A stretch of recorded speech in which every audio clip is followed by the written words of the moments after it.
வாழ்க்கையில் ஒவ்வொருவரை குறித்தும் தேவன் பெரிய திட்டங்களையும் நோக்கங்களையும் வைத்திருக்கிறார். சங்கீதம் 139 தாவீது சொல்லுகிறான், என் தாயின் கற்பத்தில் அவயங்கள் ஒன்று உருவாவதற்கு முன்பாகவே அது உருவேற்படும் நாள் முதற்கொண்டு உடைய ஞாபக புத்தகத்தில் எழுதி வைத்திருக்கிறேன். நான் எப்படி இருப்பேன், என்னவா இருப்பேன், என் வாழ்க்கையை எதிர்காலம் என்ன, நான் என்னென்ன காரியங்கள் அந்த பூமியில் சாதிப்பேன் என்பதை தாயின் கற்பத்தில் கரு உருவாவதற்கு முன்பாகவே அவையெல்லாம் தேவன் திட்டமிட்டு நோக்கம் கொண்டு தன்னுடைய புத்தகத்தில் எழுதி வைத்திருக்கிறார். ஒருவேளை உங்கள் வாழ்க்கையில் பாவத்தினாலும் மாம்சத்தினாலும் தேவனுடைய நோக்கங்களையும் தேவனுடைய திட்டங்களையும் தவறிவிட்டால் கூட தேவனிடத்தில் வரும் பொழுது தேவன் உங்களுக்காக ஏற்படுத்தி வைத்திருக்கிற திட்டங்களையும் நோக்கங்களையும் பூர்ணமாக நிறைவேற்றுவார். எந்த நோக்கத்துக்காக அந்த பூமியில் பிறக்க வைத்தாரோ அந்த நோக்கத்தை பரிபூர்ணமாக சிறப்பாக தேவன் நடத்துவார். பிலிப்பியர் 3ஆம் அதிகாரத்தில் அப்போஸ்தலனாகிய பவுல் தேவனுடைய கிருபையை குறித்து ஆச்சரியப்பட்டு எழுதுகிறார். அந்த மனிதனுக்கென்று தேவன் பெரிய நோக்கத்தை வைத்தார், பிறப்பதற்கு முன்பாகவே நோக்கத்தை வைத்தார். கலாத்தியர் சொல்லுகிறார், தாயின் கற்பத்திலே பிறப்பதற்கு முன்பாகவே இதற்காக அழைக்கப்பட்டேன்கிறார். பெரிய ஒரு பாதையை இவருக்கென்று தேவன் வகுத்து வைத்தார். அந்த பாதையை தவறுகிறார். தேவன் ஏற்படுத்தி வைத்திருந்த பாதைக்கு விரோதமாக செல்கிறார். அப்படி இருந்தும் தேவன் தன்னுடைய இரக்கத்தினாலே அவரை அழைத்து திரும்பி அந்த பாதைக்குள்ளே நடக்க பண்ணுகிறதை அறிந்து ஆச்சரியப்பட்டு தான் பிலிப்பியர் 3ஆம் அதிகாரம் எழுதுகிறார். அது அப்போஸ்தலனாகிய பவுலுக்கு மாத்திரமல்ல, நம் ஒவ்வொருவரை குறித்து தேவனுடைய திட்டமாக நோக்கமாக இருக்கிறது. ஒவ்வொருவருக்கும் தேவன் பெரிய கனவை வைத்திருக்கிறார். ஒவ்வொருவரும் இந்த பூமியில் ஆசீர்வாதமாக இருக்கணும், பூமிக்கு ஒரு ஆசீர்வாதத்தின் வாக்கியாளாக இருக்க வேண்டுங்கிறத நம்மை குறித்து தேவனுடைய மாறாத சித்தமாக இருக்கிறது. ஒருவேளை தவற விட்டால் கூட தேவனிடத்தில் வந்து தேவனை சார்ந்து கொண்டீர்கள் என்றால் தேவன் நிச்சயமாக பூர்ணமாக உங்கள் வாழ்க்கை நிறைவேற்றுவார். வாழ்க்கையில் முடிவுக்கு வரும் பொழுது நல்ல போராட்டத்தை போராடினேன், விசுவாசத்தை காத்து கொண்டேன், ஓட்டத்தை முடித்தேன் நீங்களும் சொல்லலாம். சக்ஸஸாக முடிச்சிட்டேன், எதற்காக வந்தனோ பரிபூர்ணமாக செஞ்சு முடித்தாச்சு, இனி ஓடுறதுக்கு ஒன்றுமே இல்லை, பரிபூர்ணமாக வந்து செஞ்சு முடிச்சிட்டேன், ஆண்டவரே மேலே வர்றேன் என்று ஒரு வெற்றி களிப்போடு பிரயாணத்தை முடிக்கணும். அதான் நம்மை குறித்து தேவ சித்தமாக இருக்கிறது. பிலிப்பியர் போவோம். பிலிப்பியர் 3ஆம் அதிகாரம் 10 வாசிக்கிறேன். பிலிப்பியர் 3:10. இப்படி நான் அவரையும் அவருடைய உயிர்த்தலின் வல்லமையும் அவருடைய பாடுகளின் ஐக்கியத்தையும் அறிகிறதற்கும் அவருடைய மரணத்துக்கொப்பான மரணத்திற்குள்ளாகி எப்படியாகிலும் நான் மரித்துறந்து உயிரோடந்திருப்பதற்கு தகுதியாக படிக்கும் அவருக்காக எல்லாவற்றையும் நஷ்டமென்று விட்டேன், குப்பையாக எண்ணுகிறேன். 12 கவனமாக கவனிப்போம். நான் நடந்தாயிற்று அல்லது முற்றும் தேறினானேன் என்று எண்ணாமல் கிறிஸ்து இயேசுவினால் நான் எதற்காக பிடிக்கப்பட்டனோ அதை நான் பிடித்து கொள்ளும்படி ஆசையாக தொடர்கிறேன். கிறிஸ்து இயேசுவுக்காக எதற்காக தேவன் என்னை பிடித்தாரோ, எந்த நோக்கத்திற்காக தேவன் என்னை பிடித்தாரோ அந்த நோக்கத்தை பிடித்து கொள்வதற்கு ஆசையாக பின்தொடர்கிறேங்கிறார். ஒரு நோக்கத்திற்காக தான் அவரை தேர்ந்தெடுத்தார், ஒரு நோக்கத்திற்காக தான் வேறு பிரித்தார். எந்த நோக்கத்திற்காக தன்னை வேறு பிரித்தாரோ அந்த நோக்கத்தை தான் பிடிக்கிறேனே தவிர வேற எதையுமே நான் பிடிக்கலைங்கிறார். வேற எதையும் நஷ்டமாக குப்பையாக கருதுகிறேங்கிறார். கீழே வாசிப்போம். சகோதரரே, அதை பிடித்து கொண்டேன் என்று நான் எண்ணுகிறதில்லை, ஒன்று செய்கிறேன், பின்னானவைகளை மறந்து முன்னானவைகளை நாடி கிறிஸ்து இயேசுவுக்குள் தேவன் அழைத்த பரம அழைப்பின் பந்தய பொருளுக்காக இலக்கை நோக்கி தொடருகிறேன். ஒன்று செய்கிறேன், பின்னானவைகளை மறந்து முன்னானவைகளை நாடி என்று சொல்கிறார். பின்னானவைகளை மறக்கிறேன், என் வாழ்க்கையில் முற்காலத்தில் நடந்த சம்பவங்களை மறக்கிறேன். தேவன் அழைத்த பரம அழைப்பு, தெய்வீகமான அழைப்பு, ஆங்கில பைபிளில் ஹை காலிங் என்ற உன்னதமான அழைப்பு, அந்த உன்னதமான அழைப்பை நோக்கி தொடர்கிறேன் என்று சொல்லுகிறார். அப்போஸ்தலனாகிய பவுலுக்கு மட்டுமல்ல, இங்கே இருக்கிற ஒவ்வொருவருக்கும், இந்த சத்தத்தை கேட்கிற ஒவ்வொருவருக்கும் தேவன் ஒரு பரம அழைப்பு வைத்திருக்கிறார், உன்னதமான மேன்மையான ஒரு அழைப்பு வைத்திருக்கிறார். அந்த அழைப்பில் நீங்கள் வாழ வேண்டும், அந்த அழைப்பில் நீங்கள் ஜெயமாக இருக்க வேண்டும் என்று கர்த்தர் விரும்புகிறார். யாருமே அந்த அழைப்பை பூர்ணமாக நான் அடைஞ்சிட்டேன், அழைப்பில் நான் பூர்ணமாக வாழுகிறேன்னு சொல்லுகிறாள் ஒருவருமே கிடையாது. அவரே சொல்லுகிறார், நான் அடைந்தாயிற்று அல்லது முற்றிலும் தேறினானே, லக்க அடைஞ்சிட்டேன் என்று நான் சொல்லலைங்கிறார். அதே போல நீங்களும் அப்படி சொல்ல முடியாது, நானும் அப்படி சொல்ல முடியாது. என் வாழ்க்கைக்குரிய தேவனுடைய பூர்ண நோக்கத்தை அப்படி நிறைவேற்றிட்டேன் அப்படின்னு யாருமே சொல்ல முடியாது. ஆனால் கர்த்தருக்கு ஸ்தோத்திரம், எல்லாரும் அந்த பாதையில் போயிட்டு இருக்கோம். அந்த பாதையில் போகிறோம்னு அர்த்தம் இல்லையா? என்கே 7ல் நீங்கள் ட்ராவல் பண்ணிங்கன்னா பெங்களூர் போயிடலாம். பெங்களூர் ரோட்டில் பெங்களூர் ஹைவேல நீங்கள் போயினீங்கன்னா கட்டாயம் பெங்களூர் அடைஞ்சிருவீங்க. பெங்களூருக்கு போகிறதுக்கு பதிலாக நீங்கள் சென்னை ஹைவேல போனீங்கன்னா அடையலாம் லேட் ஆகும். சென்னைக்கு போயிட்டு அதுக்கப்புறம் வேலூர் போயிட்டு அப்படி சுற்றி போகணும், காலங்கள் வீணாயிரும். தேவன் எதற்காக அழைத்தாரோ அதை நிறைவேற்ற முடியாது. யாருமே பூர்ணமாக அதில் வாழலை, ஆனால் எல்லாரும் அந்த பாதையில் போயிட்டு இருக்கோம். அப்படி பூர்ணமாக யாருமே வாழாத போது அந்த பாதையில் போய் கொண்டிருக்க யாராவது இடறி விழுந்தார்கள் என்றால், சரியாக போகாமல் இருந்தார்கள் என்றால் அவர்களை குற்றப்படுத்தாதீர்கள். ஏன்னா நீங்களும் இன்னும் அடையலை. நீங்களும் என்ன செய்றீங்க? அந்த போய்கிட்டு தான் இருக்கீங்க. போகிற நேரத்தில் நீ சரியாக ஓடலையாங்காதீங்க. நம்ம ஓடிட்டு தான் இருக்கிறோம். லக்கை நோக்கி தொடர்ந்து ஓடுங்க. தேவன் எதற்காக உங்கள் அழைத்தாரோ, எந்த நோக்கத்திற்காக அழைத்தாரோ அந்த நோக்கத்தை கட்டாயம் உங்கள் வாழ்க்கையில் நிறைவேற்றுவார். அதான் தேவனை குறித்த ஒரு காரியம். எதற்காக அழைத்தாரோ, உங்களுக்குள்ள நற்கிரிகளை ஆரம்பித்தவர் அது முடிவறிந்தும் நடத்தி உங்கள் வாழ்க்கையின் டெஸ்டினியில் லக்கில் கொண்டு போய் கட்டாயம் நடத்துவார். அவருக்கு மட்டும் ஒத்துழைச்சு அவரை சார்ந்து வாழ்ந்தீர்கள் என்றார். அப்போஸ்தலனாகிய பவுலை குறித்த காரியம் என்னவென்றால், தேவனால் வல்லமையாக பயன்படுத்தப்பட்ட மனுஷன். மரித்தோரை உயிர்ப்பித்தார், அறிவிக்கப்படாத இடங்களில் சுவிசேஷத்தை அறிவித்தார், உலகத்தை கலக்கினார். அன்னைக்கு எந்த டெக்னாலஜியும் கிடையாது, டிவி கிடையாது, வாட்ஸ்அப் கிடையாது, எதுவுமே கிடையாது. எந்த டெக்னாலஜி இல்லாத காலத்தில் உலகத்தில் பெரிய மாற்றத்தை, லட்சக்கணக்கான மக்களுக்கு கிறிஸ்துவின் சுவிசேஷத்தை கொண்டு போனார். ஆனால் மனிதனுடைய ஆரம்பங்கிறது குழப்பங்களும் தோல்விகள் நிறைந்த ஒரு வாழ்க்கை. எந்த நோக்கத்திற்காக அழைக்கப்பட்டாரோ அந்த நோக்கத்திற்கு ஜஸ்ட் ஆப்போசிட் டிராவல் பண்ணிக்கிட்டு இருந்தார். எந்த சுவிசேஷத்தை அறிவிக்க முடியாத தேவன் அழைத்தாரோ அதே சுவிசேஷத்தை அழிப்பதற்காக பிரயாணப்பட்டு கொண்டிருந்தார். அவருடைய நோக்கம் எதுவோ அந்த நோக்கத்துக்கு எதிர்மறையாக செயல்பட்ட மனுஷன், அந்த மனுஷனை கர்த்தர் தெரிந்தெடுத்து அந்த மனுஷனுக்கென்று தேவன் வைத்திருக்க பூர்ணமான திட்டத்தை அப்படி நிறைவேற்றி முடிச்சார். அதான் கர்த்தர். சாதாரண காரியம் கிடையாது. ஆப்போசிட்டில் ஒன்று டைம் நம்மளாச்சும் அந்த பாதையில் போயிட்டு இருக்கோம். அதுக்கு எதிர்மறையாக எந்த நோக்கத்துக்கு அழைத்தாரோ அந்த நோக்கத்தை அழிப்பதற்காக பிரயாசம் பண்ணார். அப்படி இருந்தும் கர்த்தர் அவரை தெரிந்து கொண்டார். உலகத்தை கலைக்கினார், உலகத்துக்கு ஆசீர்வாதமாக இருந்தார், திருச்சபைக்கு ஆசீர்வாதமாக இருந்தார். கர்த்தர் உங்களை குறித்தும் தேவனுடைய சித்தம் அதான். இன்னைக்கு ஒருவேளை ஏதோ ஒரு இடத்தில் தோல்வி அடைந்திருக்கலாம், தேவனுடைய திட்டத்தை நோக்கத்தை தவற விட்டிருக்கலாம். தவற விட்டனோ என்று நினைக்க வேண்டாம். தேவனுடைய அன்பை புரிந்து கொள்ளுங்க, தேவனிடத்தில் நெருக்கமாக வாழுங்க. உங்களையும் ஒரு காலத்தில் உலகம் சொல்லும், உலகத்துக்கு ஆசீர்வாதம் வாழ்ந்த மனிதர்கள், உலகத்தை கலைக்கினவர்கள் இங்கே வாழுகிறார்கள் என்று உலகம் உங்களை பார்த்து சொல்லும், கட்டாயம் சொல்லும்.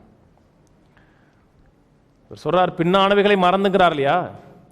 பின்னானவைகள் மறந்தென்றால் கடந்த காலத்தில் செய்த எல்லாவற்றையும் டோட்டலாக மறந்துட்டாரும் கிடையாது, நினைப்பிலே இல்லை அப்படி மறந்துட்டாரும் கிடையாது. ஏன்னா அப்போஸ்தலர் நடுவில் பல இடத்துல தன்னுடைய கடந்த காலத்தை சாட்சியை சொல்லும்போது அவையெல்லாம் அப்படி சொல்றாரு. நான் சபையை துன்படுத்தினேன், அப்படி பண்ணேன், இப்படி பண்ணேன், எல்லாமே தான் செஞ்ச எல்லா காரியத்தையும் இவர் செய்கிறார்.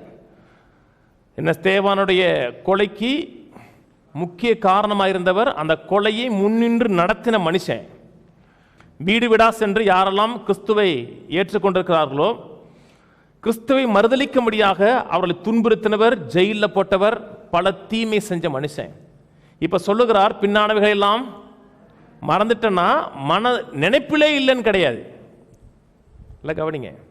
பின்னானவைகளை மறந்தென்றால் கடந்த காலத்தில் நான் செய்த தவறுகள்லாம் கர்த்தர் மன்னித்திருக்கிறார் என்பதை நான் விசுவாசிக்கிறேன். கடந்த காலத்தில் நான் செஞ்ச தவறுகள், தப்பிதங்கள், பிழைகள், பாவங்கள் எல்லாவற்றையும் கர்த்தர் பரிபூர்ணமாக மன்னித்திருக்கிறார் என்பதை விசுவாசிக்கிறேன். நானும் அதை அங்கீகரிக்கிறேன். கடந்த காலத்தில் அந்த பாவத்தையே நினைத்து அந்த தவறுகளையே நினைத்து அங்கேயே தங்கிவிடாமல், எப்பொழுதுமே அந்த காலத்தில் இப்படி செஞ்சு இந்த காலத்தில் அதை செஞ்சு அதையே தங்கிவிடாமல் எந்த லக்கம் இருக்கோ அந்த லக்கை நோக்கி முன்தொடர்கிறேன் என்றால் அது பின்னானவைகளை மறந்து விட்டீர்கள் அர்த்தம். நான் சொல்றதை விளங்குச்சுங்க. பின்னானவைகளை மறந்தனா அது ஞாபகத்திலிருந்தே போயிடுச்சுன்னு கிடையாது. பின்னானவைகளை மறந்தென்றால் கர்த்தர் அதை மன்னித்தார் என்பதை நீங்க நினைவு கூறுகிறீர்கள். அந்த பாவத்திலேயே நீங்க இல்லை, அந்த பாவத்திலே இல்லை என்றால் நடந்த சம்பவத்தையே மனதில் நினைச்சு சதா அதையே புலம்பிக்கிட்டு இல்லை, இப்படி செஞ்சிட்டேமே, அப்படி செஞ்சிட்டேமே, அதை செஞ்சிட்டேமே, அதையே சிந்திச்சுக்கிட்டு இல்லை, அதை மறந்து லக்கை நோக்கி தொடர்கிறோம். அப்படி தொடர்கிறீர்களா? எப்போ பார்த்தாலும் 20 வருஷத்துக்கு பின்னாடி போகக்கூடாது. எப்போ பார்த்தாலும் 20 வருஷத்துக்கு பின்னாடி போயிட்டீங்கன்னா வயசாயிரும். ஆனால் 20 வருஷத்துக்கு பின்னாடி தான் நீங்கள் இருப்பீங்க.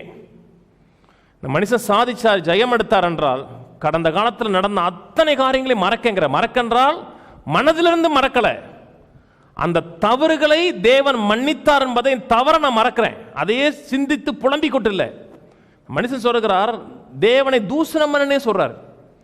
உன்னை தூசிக்கிறவனா இருந்தேன், தூசிக்கிறவனா தேவ தூஷணமே பண்ணேன், அப்படி இருந்தும் அறியாமையினால் செய்தபடியினாலே நான் இரக்கம் பெற்றேன்கிறார்.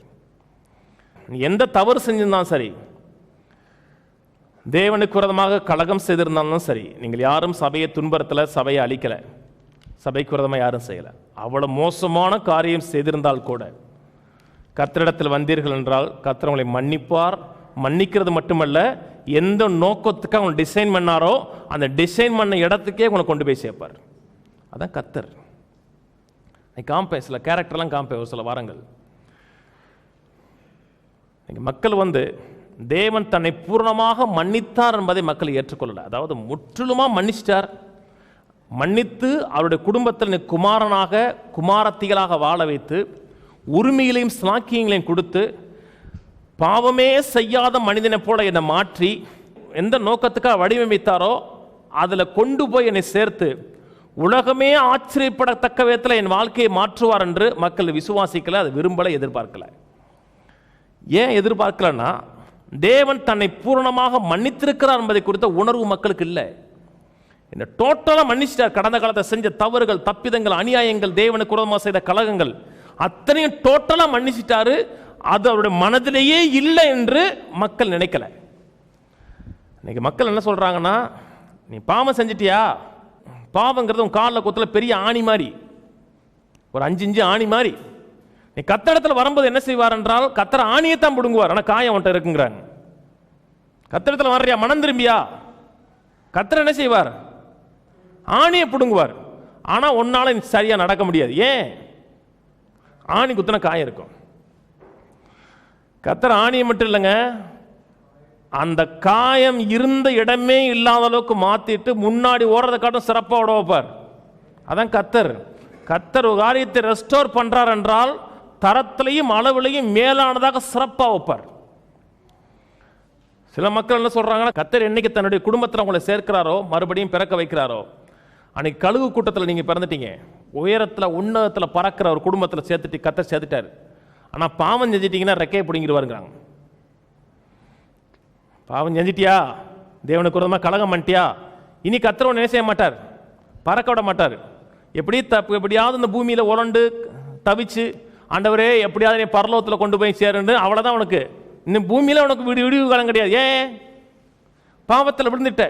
ஒருத்தர்லாம் சொன்னார், இயேசுவின் ரத்தத்துக்கு ஒவ்வொரு மனிதனையும் கழுவுறதுக்கு கொஞ்சம் கொஞ்சம் ரத்தம் ஒதுக்கி வச்சிருக்கிறாராம். அவங்களுக்குலாம் என்ன கற்பனைன்னு தெரியல. ஒரு மனிதனை கழுவுறதுக்கு இவ்வளவு ரத்தம் தான். அந்த ரத்தத்தை தாண்டி நீ பாவம் செஞ்சிட்டீங்கன்னா உனக்கு கழுவுறதுக்கு ரத்தமே இல்லாமல் போயிடும். உன் முடிவுங்கிறது அதோ கதிதாங்கிறான். இந்த மக்கள்லாம் தேவனுடைய அன்பையும் சிறுவில் வெளிப்பட்ட தேவனுடைய அன்பையும் புரிந்து கொள்ளவில்லைன்னு அர்த்தம். யாருமே எண்ணத்தினால சிந்தையினால யாருமே பரிசுத்தவான்கள் கிடையாது.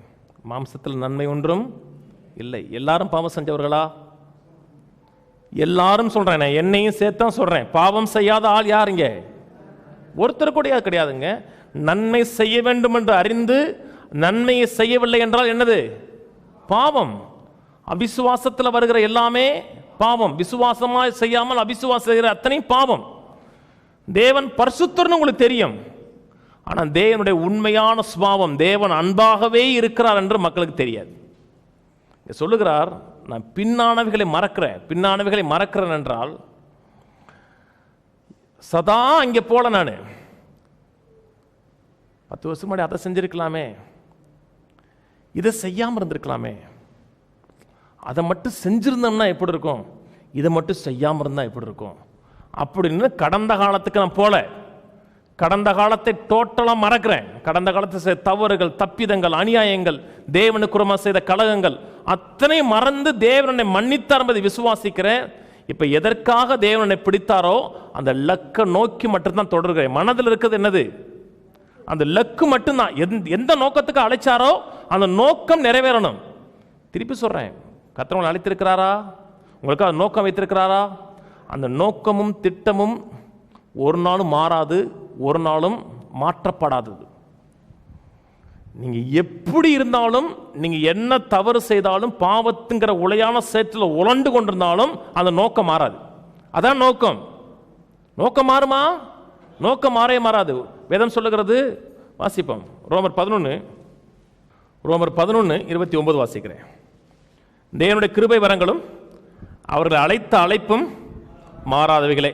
தேவனுடைய கிருபை வரங்களும் அவர்கள் அழைத்த அழைப்பும் மாறே வராது. தேவன் உங்களை எந்த நோக்கத்திற்காக தாயின் கருவில் இருக்கும் பொழுது திட்டம் கொண்டு நோக்கம் கொண்டாரோ அந்த நோக்கமும் அந்த அழைப்பும் ஒரு நாளும் மாறாது. நீங்கள் தவறு செய்தாலும் அவர் தவறு செய்ய மாட்டார். நீங்கள் கைவிட்டாலும் அவர் கைவிட மாட்டார். நீங்கள் தேவனுக்கு புறமுது காமித்தாலும் தேவன் ஒரு நாள் உங்களுக்கு புறமுது காமிக்கவே மாட்டார். அழைப்பும் கிருபை வரங்களும் மாறாதவைகள். உங்களை அழைத்த தேவன் உலகத்தின் முடிவு வரைந்தும் உங்கள் கூடவே இருந்து எந்த நோக்கத்திற்காக அழைத்தாரோ அந்த நோக்கத்தை முற்றிலுமா நிறைவேற்றுவார். திருப்பி சொல்றேன், தேவன் உங்கள் மேலே வைத்திருக்கிற அந்த அழைப்பு, அந்த நோக்கம் உங்களுடைய பரிசுத்தத்தின் அளவை சார்ந்தது கிடையாது. இவ்வளவு பரிசுத்தமா இருக்க உனக்கு இவ்வளவு நோக்கம், இவ்வளவு பரிசுத்தம் கம்மியா இருக்கிற உனக்கு இவ்வளவு நோக்கம் கிடையாது. நீங்க பிறப்பதற்குன்பாகவே பரிசுத்தம் உள்ள செயல்கள் செய்வதற்குன்பாகவே அசுத்தமான காரியங்கள் செய்வதற்குன்பாகவே திட்டங்களும் நோக்கங்களும் தீர்மானிக்கப்பட்டு விட்டது. நான் சொன்னது விளங்குச்சுங்களா? தேவன் குறைவுள்ள மக்களை, தவறு செய்த மக்களை தேவன் பயன்படுத்த மாட்டார். தவறினவர்களை தேவன் பயன்படுத்த மாட்டார் என்றால் வேதத்தில் யாரையுமே தேவன் பயன்படுத்திருக்க முடியாது. வேதத்தில் தேவனால் பயன்படுத்தப்பட்ட பெரும்பாலான மக்கள் தவறினவர்கள். தேவனுடைய உயர்ந்த நோக்கத்தையும் திட்டத்தையும் இழந்தவர்கள். இருந்தாலும் தேவனிடத்தில் வந்த பொழுது, மனம் திரும்பின பொழுது, அந்த வாழ்க்கையை விட்டு வெளியே வந்த பொழுது எந்த நோக்கத்துக்காக தேவன் அழைத்தாரோ அந்த நோக்கத்துக்கு பூர்ணமாக கொண்டு போய் சேர்த்தார். அந்த கர்த்தர் மாறலைங்க. கர்த்தர் மாறாதவர். வேதத்தில் சில மக்களுக்கு செஞ்சிருக்கிறாரா? கட்டாயம் உங்களுக்கு செய்வார். கலாத்தியர் போவோம். கலாத்தியர் 1:11 வாசிக்கிறேன். மேலும் சகோதரரே, என்னால் பிரசங்கிக்கப்பட்ட சுவிசேஷம் மனுஷருடைய யோசனைப்படியானதல்லவென்று உங்களுக்கு தெரிவிக்கிறேன். நான் அதை ஒரு மனுஷனால் பெற்றதும் இல்லை, மனுஷனால் கற்றதும் இல்லை. இயேசு கிறிஸ்துவே அதை எனக்கு வெளிப்படுத்தினார். நான் யூத மார்க்கத்தில் இருந்தபோது என் நடக்கை குறித்து கேள்விப்பட்டிருப்பீர்கள். தேவனுடைய சபையை நான் மிகவும் துன்பப்படுத்தி அதை பாழாக்கி, தேவனுடைய சபையை மிகவும் துன்பப்படுத்தி அதை பாழாக்கி. திரும்பி ஆரம்பத்தில் சொன்ன இல்லையா, பின்னானவைகளை மறந்துன்னா மனதிலே இல்லைன்னு கிடையாது. இதெல்லாம் மனதில் இருந்தது தான் சொல்றார். கடந்த காலத்தை தான் என்ன செஞ்சேங்கிறத இங்கே எழுதுறாரா? மனதில் இருக்கா? ஆனால் அதை தேவன் மன்னித்திருக்கிறார் என்பதை நினைவு கூர்ந்தார். அங்கே இல்லை, சதா காலம் அங்கே போகல. அன்னைக்கு ஸ்தேவானை கொண்டுட்டோமே, குற்ற பழிக்கு போயிட்டோமே அப்படின்னு சதா அந்த நினைப்பிலே இல்லை. எவனாச்சும் ஒருத்தன் பேர் வரும்போது, பேர் என்னப்பா? என் பேர் ஸ்டீஃபன். ஓ ஸ்டீஃபனா, அன்னைக்கு கொண்டுட்டோம்டா, அவன் குடும்பம் என்னமாகும் அப்படின்னு நினைக்கல. இந்த மனுஷன் ஒரு இடத்துல சொல்றாரு, நான் ஒருவனுக்கும் ஒரு அநியாயம் பண்ணலைங்கிறார். அப்படி சொல்றாருங்க, நான் யாருக்கும் அநியாயமே பண்ணலைங்கிறார்.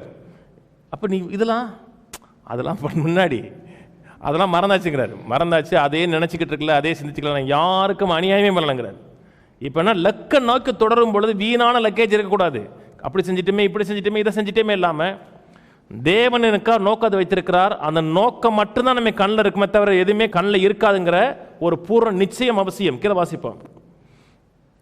என் ஜனத்தாரில் என் வயதுள்ள அநேகரை பார்க்கலும் யூத மார்க்கத்தில் தேர்ந்தவனாய் என் பிதாக்களுடைய பாரம்பரிய நியமங்களுக்காக மிகவும் பக்தி வைராக்கியம் உள்ளவனமாய் இருந்தேன்.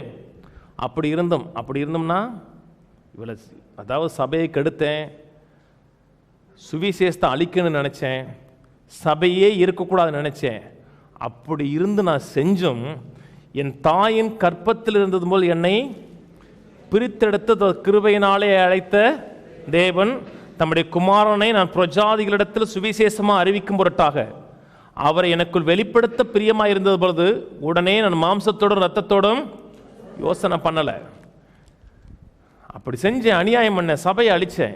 எந்த நோக்கத்துக்காக அழைக்கப்பட்டனோ அந்த நோக்கத்தையே அழிக்கணும்னு நினைச்சேன். அப்படி இருந்தும் தாயின் கற்பத்தில் இருக்கும் பொழுதே நோக்கம் வைத்த தேவன் அதை எனக்கு வெளிப்படுத்தினார்ங்கிறார். தமஸ்கில் போகும்பொழுது திட்டம் உருவாகலை. தமஸ்கில் போகும்பொழுது அவரை சந்திக்கிறார்ல கர்த்தர், அப்ப திட்டம் உருவாகலை. திட்டம் உருவானது எப்ப? தாயின் கருவில் இருக்கும்போதே திட்டம் உருவாச்சு. தமஸ்கு போகும்பொழுது கர்த்தர் உயிர்த்தெழுந்த இயேசு உனக்கு முன்னாடி தரிசனமாகி, சவுலே சவுலே நீ ஏன் என்னை துன்பப்படுத்துகிறாய், உன்னை பெரிய ஊழியக்காரன் ஆக்கணும்னு நினைச்சேன், உன் மூலமாக இதுவரை வெளிப்படப்படாத ரகசியங்கள் எல்லாம் உன் மூலம் வெளிப்படுத்த நினைச்சேன், ஆனால் நீ தவறிட்டப்பா, போப்பா போ போ போ போன்னு சொல்லலை. நம்மன்னா அதான் சொல்லியிருப்போம், அப்படிதான் சொல்லுவோம். உன்னை கொண்டு என்னமே செய்ய நினைச்சேன். புதிய ஏற்பாட்டில் 3/4 உன்னை வச்சு தான் எழுதுன்னு நினைச்சேன், பெரிய தரிசனம் வச்சிருந்தேன், கனவு வச்சிருந்தேன், உலகத்தையே உன் மூலமாக மாற்றம் கொண்டு நினைச்சேன், ஆனால் நீ விடும் ஒத்துழைக்க மாட்டியாப்பா, போப்பா போப்பா அப்படி போய் எப்படி போன்னு சொல்லுவோம். கர்த்தர் அப்படி சொல்லலைங்க. அழைப்பும் கிருபை வரங்களும் மாறாதவைகள். அவனை அழைச்சிட்டாரா, இதான் நோக்கம்னு வச்சுட்டாரா, உன்னை இப்படித்தான் வாழ வைப்புன்னு தீர்மானம் பண்ணிட்டாரா, எல்லா ஊழியக்காரங்கன்னு சொல்ல, ஒவ்வொருவருக்கும் நோக்கம் இருக்கு. அந்த நோக்கத்துக்கு விரோதமாக நீ என்னதான் தவறு செஞ்சாலும் சரி, என்னதான் பாவம் செஞ்சாலும் சரி, அந்த நோக்கத்தை அழிக்கணும்னு நினைச்சா கூட கர்த்தர் உங்கள்கிட்ட வருவாங்க. கர்த்தர் உங்கள்கிட்ட வந்து தன்னை வெளிப்படுத்துவார். நீங்க மட்டும் ஜஸ்ட் கொஞ்சம் கோஆபரேட் பண்ணா மட்டும் போதும், திட்டத்தை நோக்கத்தை பரிபூர்ணமாக நிறைவேற்றுவார். இது கஷ்டமா? கஷ்டமே கிடையாதுங்க. நீங்க அநேக மக்கள் என் தோல்வியெல்லாம் தேவன் ஜெயமாக மாற்றுவார், எந்த இடத்துல தோல்வி அடைந்தனோ அதே இடத்துல தேவன் வெற்றியா மாற்றுவார், எனக்காக வைத்திருக்க திட்டங்களையும் நோக்கங்களையும் தேவன் பரிபூர்ணமாக நிறைவேற்றுவார் என்று ஏன் மக்கள் விசுவாசிக்க முடியவில்லை, எதிர்பார்க்க முடியவில்லை என்றால், முதல் காரியம் அவர்கள் தேவனுடைய அன்பை புரிந்து கொள்ளவில்லை, தேவனுடைய நிபந்தனையற்ற அன்பை புரிந்து கொள்ளவில்லை. தேவன் நம்ம இடத்துல அன்பா இல்லைங்க, அன்பாகவே இருக்கிறார். தேவன் அன்பு செலுத்தல, அன்பாகவே இருக்கிறார். இன்னொரு இடத்துல சொல்லப்பட்டிருக்கிறது, இயேசுவை நேசிக்கிறது போலயே நம்மை நேசிக்கிறான் இருக்கு யோவான் 17. இயேசுவை நேசிக்கிற போல எனக்கு எப்படி நேசிக்க முடியும்? அவர் பரிசுத்தர், பாவம் செய்யாதவர், எண்ணத்திலையும் சிந்தையிலையும் பாவம் செய்யாதவர். அவரை நேசிச்சா ரைட்டு, என்ன எப்படி நேசிக்க முடியும்? தேவனுடைய அன்பு நிபந்தனைக்கு அப்பாற்பட்ட அன்பு, அன்கண்டிஷனல் லவ். நம்முடைய அன்புங்கிறது நிபந்தனைக்கு உட்பட்ட அன்பு. தேவனோட அன்பை புரிஞ்சுக்கொள்ள இன்னைக்கு அதைத்தான் காமிப்பேன். தேவனோட அன்பை புரிஞ்சுக்கொள்ளல. ரெண்டாவது காரியம், தேவனுடைய இன்னொரு குணாதிசயத்தை புரிந்து கொள்ளல. தேவன் சர்வ ஞானி என்பதை மக்கள் புரிந்து கொள்ளல. தேவனிடத்தில் அன்பா இருக்கிறாரா? இருக்கிறாரா? உலக தோற்றத்திற்கு முன்னே தாயின் கற்பத்தில் அவையங்கள் உருவாவதற்கு முன்பாகவே உங்கள் வாழ்க்கைக்கென்று தேவன் திட்டங்களை நோக்கங்களை வைத்தாரா? வைத்தாரா? இப்பொழுது உங்களுடைய நினைவுகள்லாம் அவருக்கு தெரியுமா? இப்ப வர்ற நினைவு பேசல, மனதில் ஓடுறது தெரியுமா? 20 வருஷத்துக்கு முன்னாடி போன நினைவுகள் அவருக்கு தெரியுமா? இன்னும் 30 வருஷம் கழிச்சு நீங்க வரப்போற நினைவுகள் அவருக்கு தெரியுமா? 10 வருஷத்துக்கு முன்னாடி செஞ்ச தப்பு தெரியுமா? 30 வருஷத்துக்கு அப்புறம் செய்யப்படுற பாவம் அவருக்கு தெரியுமா? தெரியும். அப்படி இருந்து எப்படி நேசிக்க முடியுது? அதான் தேவன். அதனால தேவன் சர்வ ஞானின்னு சொல்றோம். அதாவது எது பூரணமான அன்பு தெரியுமா? ஒரு மனிதனை குறித்து எல்லாம் தெரிந்ததுக்கு அப்புறமும் அவனை நேசிக்கிற பார்த்தீங்களா, அதான் அன்பு. இன்னைக்கு அநேக மக்கள் தங்களை வெளிப்படுத்த மாட்டாங்க, பாதி தான் காமிப்பாங்க. மீதி காமிச்சோம்னா அன்பு செலுத்த மாட்டாங்கன்னு ஒரு ஆக்ஷன்லேயே ஓடும். ஏன்? பூர்ணமாக தெரிஞ்சிட்டாங்க. நம்மளுடைய பிரச்சனைலாம் தெரிஞ்சிருச்சுன்னா நம்மளை மதிக்கவே மாட்டாங்க. அதனால எப்பவுமே கட்டுச்சோத்தை அவுத்துறாத, கட்டுச்சோத்தை மூடியே வச்சிரு, லைட்டாக வாசம் மட்டும்தான் அடிக்கணும், கட்டுச்சோரத்தை அவுத்தக்கூடாது. சொல்லுவாங்க இல்லையா, கூட்டத்துக்கு முன்னாடி கட்டுச்சோத்தை அவுத்து விடாதங்கிறாங்களாங்க. அந்த பழமொழி தான் கேட்டது இல்லையா? கட்டுச்சோத்தை அவுத்து விடாதம்மா, அவுத்துனா திறந்து விட்டுறாத. ஆனால் கட்டுச்சோறு அவருக்கு தெரியும், கட்டுச்சோத்துக்குள்ள என்ன இருக்கு எல்லாமே அவருக்கு தெரியும். அப்படி இருந்தும் உங்களை நேசிக்கிறார். அதான் தேவனோட அன்பு. யோவான் சுவிசேஷத்தை சமாரியா பெண்கிட்ட போய் ஆண்டவர் கேட்கிறார் இல்லையா, அவன் நாடகம் ஆடுறா, ஒரு தப்புமே செய்யாத ஆள் மாதிரி நாடகம் ஆடுறா, தியாலஜி பேசுகிறா, இறையியல் பேசுகிறா ஆண்டவர்கிட்டயே. அப்போ ஆண்டவர் கேட்டார், உன் வீட்டுக்காரரை கூட்டு வாங்குறாரு. அவளுக்கு ஏற்கனவே 4 கல்யாணம் முடிஞ்சுன்னு அவருக்கு தெரியுமா தெரியாதா? ஏற்கனவே 4 கல்யாணம் முடிஞ்சு இப்போ வாழ்கிற ஆள் வீட்டுக்காரரே கிடையாதுன்னு அவருக்கு நல்லா தெரியும். ஏன் வீட்டுக்காரரை கூப்பிட சொன்னார்? அவளுடைய பாவத்தை வெளிக்கொண்டு வந்து அவனை அசிங்கப்படுத்துவதற்காக இல்லை. உன்னுடைய எல்லா நிலையும் தெரியும், 4 கல்யாணம் பண்ணிட்டேன்னு தெரியும், 5ஆவது ஆள் உன் வீட்டுக்காரர் இல்லைன்னு தெரியும். அப்படி இருந்து நான் உன்னை நேசிக்கிறேன். அந்த அன்பு அவளை மாத்துச்சுங்க. அவளுக்கென்று தேவன் வைத்த நோக்கத்தில் போய் வேலை செய்ய ஆரம்பிச்சிட்டா. கொஞ்ச நேரத்தில் அதே பின்னாடி வச்சு பாருங்க, அந்த ஊருக்குள்ள போய் சாட்சியா தேவனை அறிவிக்கிறார். இப்ப வெக்கத்தில் வாழலை, இப்போ ஜெயத்தில் வாழ்றா. எந்த மக்களை பார்க்கக்கூடாதுன்னு நினைச்சாலும் அதே மக்கள் சுவிசேஷம் சொன்னா. ஏன்? தேவ அன்பு மாத்தினது. ஏன் தோல்வியில் வாழ்ந்தா? தன்னை நேசிக்கிற ஒரு ஆள் இல்லைன்னு அவளுக்கு தெரியல. 4 கல்யாணம் பண்ணா. ஏங்க 4 கல்யாணம் பண்ணா? இந்த ஆள் நல்லவன் நினைச்சான், அவன் அன்பே செலுத்தலை. சரி, அவன் சரியில்லை, அவன் அன்பே செலுத்த மாட்டேக்கான், அவனை பார்ப்போம், அவன் அதுக்கு மேலே மோசமாக இருக்கான். சரி, இவன் மோசமாக இருக்கான், இன்னொரு ஆளை பார்த்தா அவன் அதுக்கு மேலே மோசமாக இருக்கான். 4 கல்யாணம் பண்ணி, சரி இனிமேல் வேணாம், கல்யாணம் பண்ணி டைவர்ஸ் வாங்கி அது பெரிய பிரச்சனை, கோர்ட்டு கேஸ், இனிமேல் எதுக்கு கல்யாணம் பண்ணிட்டு முதல்ல அன்பு செலுத்துறானா பார்ப்போம், அப்புறம் கல்யாணம் பண்ணிக்கலான்னு பார்த்தா, அன்பு செலுத்தக்கூடிய ஒரே ஒரு ஆள் கர்த்தர் மட்டும்தாங்க. அவர் ஒருத்தருக்கு தான் உங்களை பற்றி எல்லாமே தெரியும், தெரிந்தும் உங்களை நேசிக்கிறவர். இந்த உணர்வு உங்களை ஆதிக்கம் செலுத்தி விட்டதென்றால், என்னை பற்றி எல்லாமே அவர் தெரியும், அப்படி இருந்தும் நேசிக்கிறாருன்னு தெரிந்ததென்றால் தோல்வியிலேயே உலண்டு கிடக்க மாட்டேங்க. அன்னைக்கு அப்படி செஞ்சுட்டுமே, இன்னைக்கு இப்படி செஞ்சுட்டுமே, கர்த்தரனை பயன்படுத்துவாரா? கர்த்தர் தன்னுடைய வீட்டில் ஒரு அடிமையாத்தான் நடத்துவார், பிள்ளையார் நடத்த மாட்டாருங்கிற உணர்வு இருக்காது. நான் பாவம் செஞ்சு பண்ணியோடு கிடந்தா கூட நான் பிள்ளை தான். கர்த்தர் மாறாதவருங்க. பாவம் செஞ்சு பண்ணியோடய படுத்து கிடந்து வந்தா கூட நோக்கம் மாறாது. நம்ம என்ன செய்வோம்? சரி, பண்ணி நல்லா மேப்பாம்பு இருக்க பையன், அவனுக்கு பெரிய திட்டத்தை நோக்கத்தை வச்சிருந்தோம்னா அவனுக்கு பண்ணி தான் பிடிக்கு, பேசாம 30 பண்ணி வாங்கி மேய்ப்பா அப்படின்னு சொல்லலை. நம்ம என்ன சொல்லிப்போம்? சரி, 10 வருஷம் ட்ரைனிங் எடுத்துருப்பாம இருக்க பண்ணி மேய்ப்பது எப்படின்னு. பண்ணி டிபார்ட்மெண்ட் ஆரம்பிக்கலங்க கர்த்தர். அந்த அப்பா கெட்டகுமாரன், அவனுடைய நோக்கங்களும் திட்டங்களும் மாறாதவைகள். அதான் கர்த்தர். உங்களுக்கு ஒரு திட்டம் வச்சிருக்கிறாரா, நோக்கம் வச்சிருக்கிறாரா? அது மாறாதவைகள்.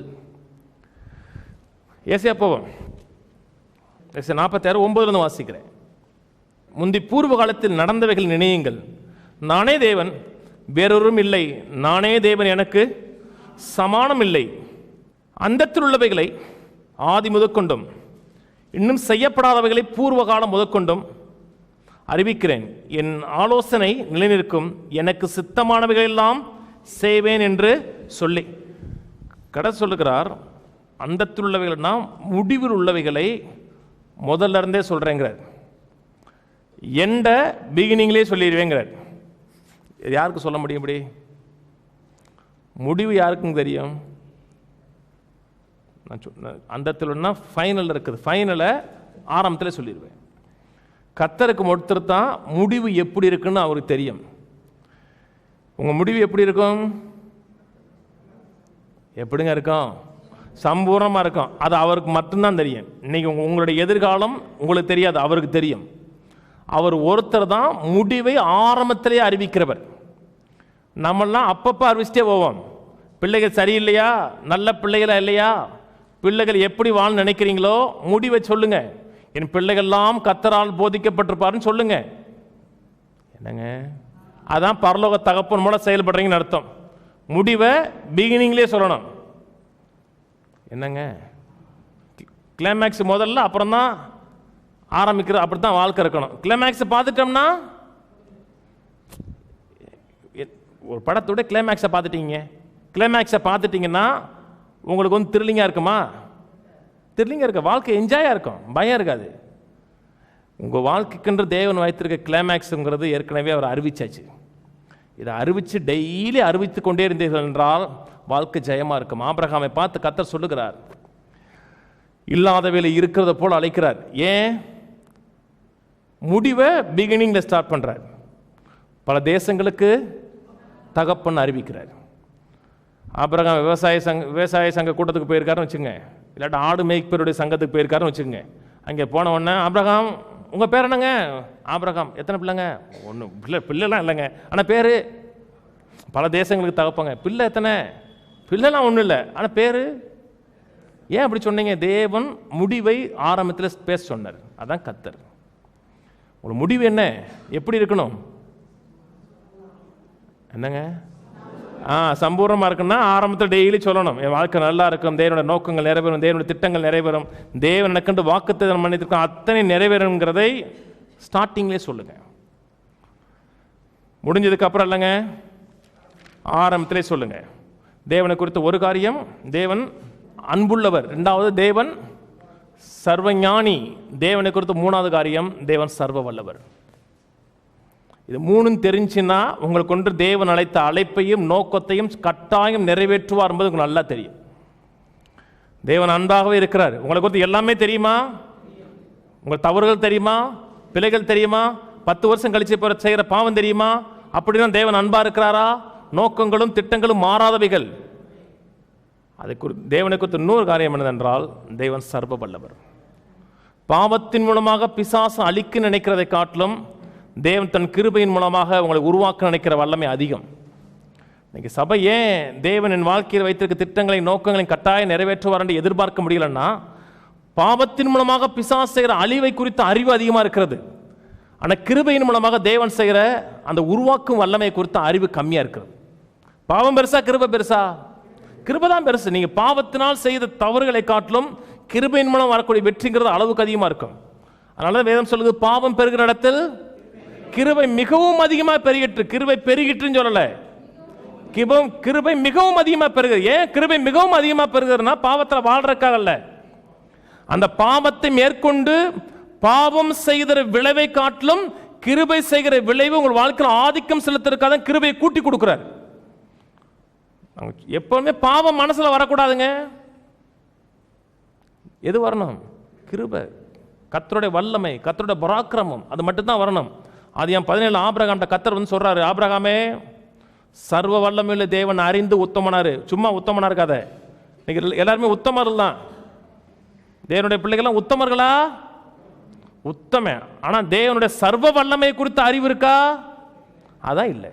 யோபு உத்தமனா? உத்தம. ஆனா தேவனுடைய சர்வ வல்லமை தெரியுமா? தெரியாது.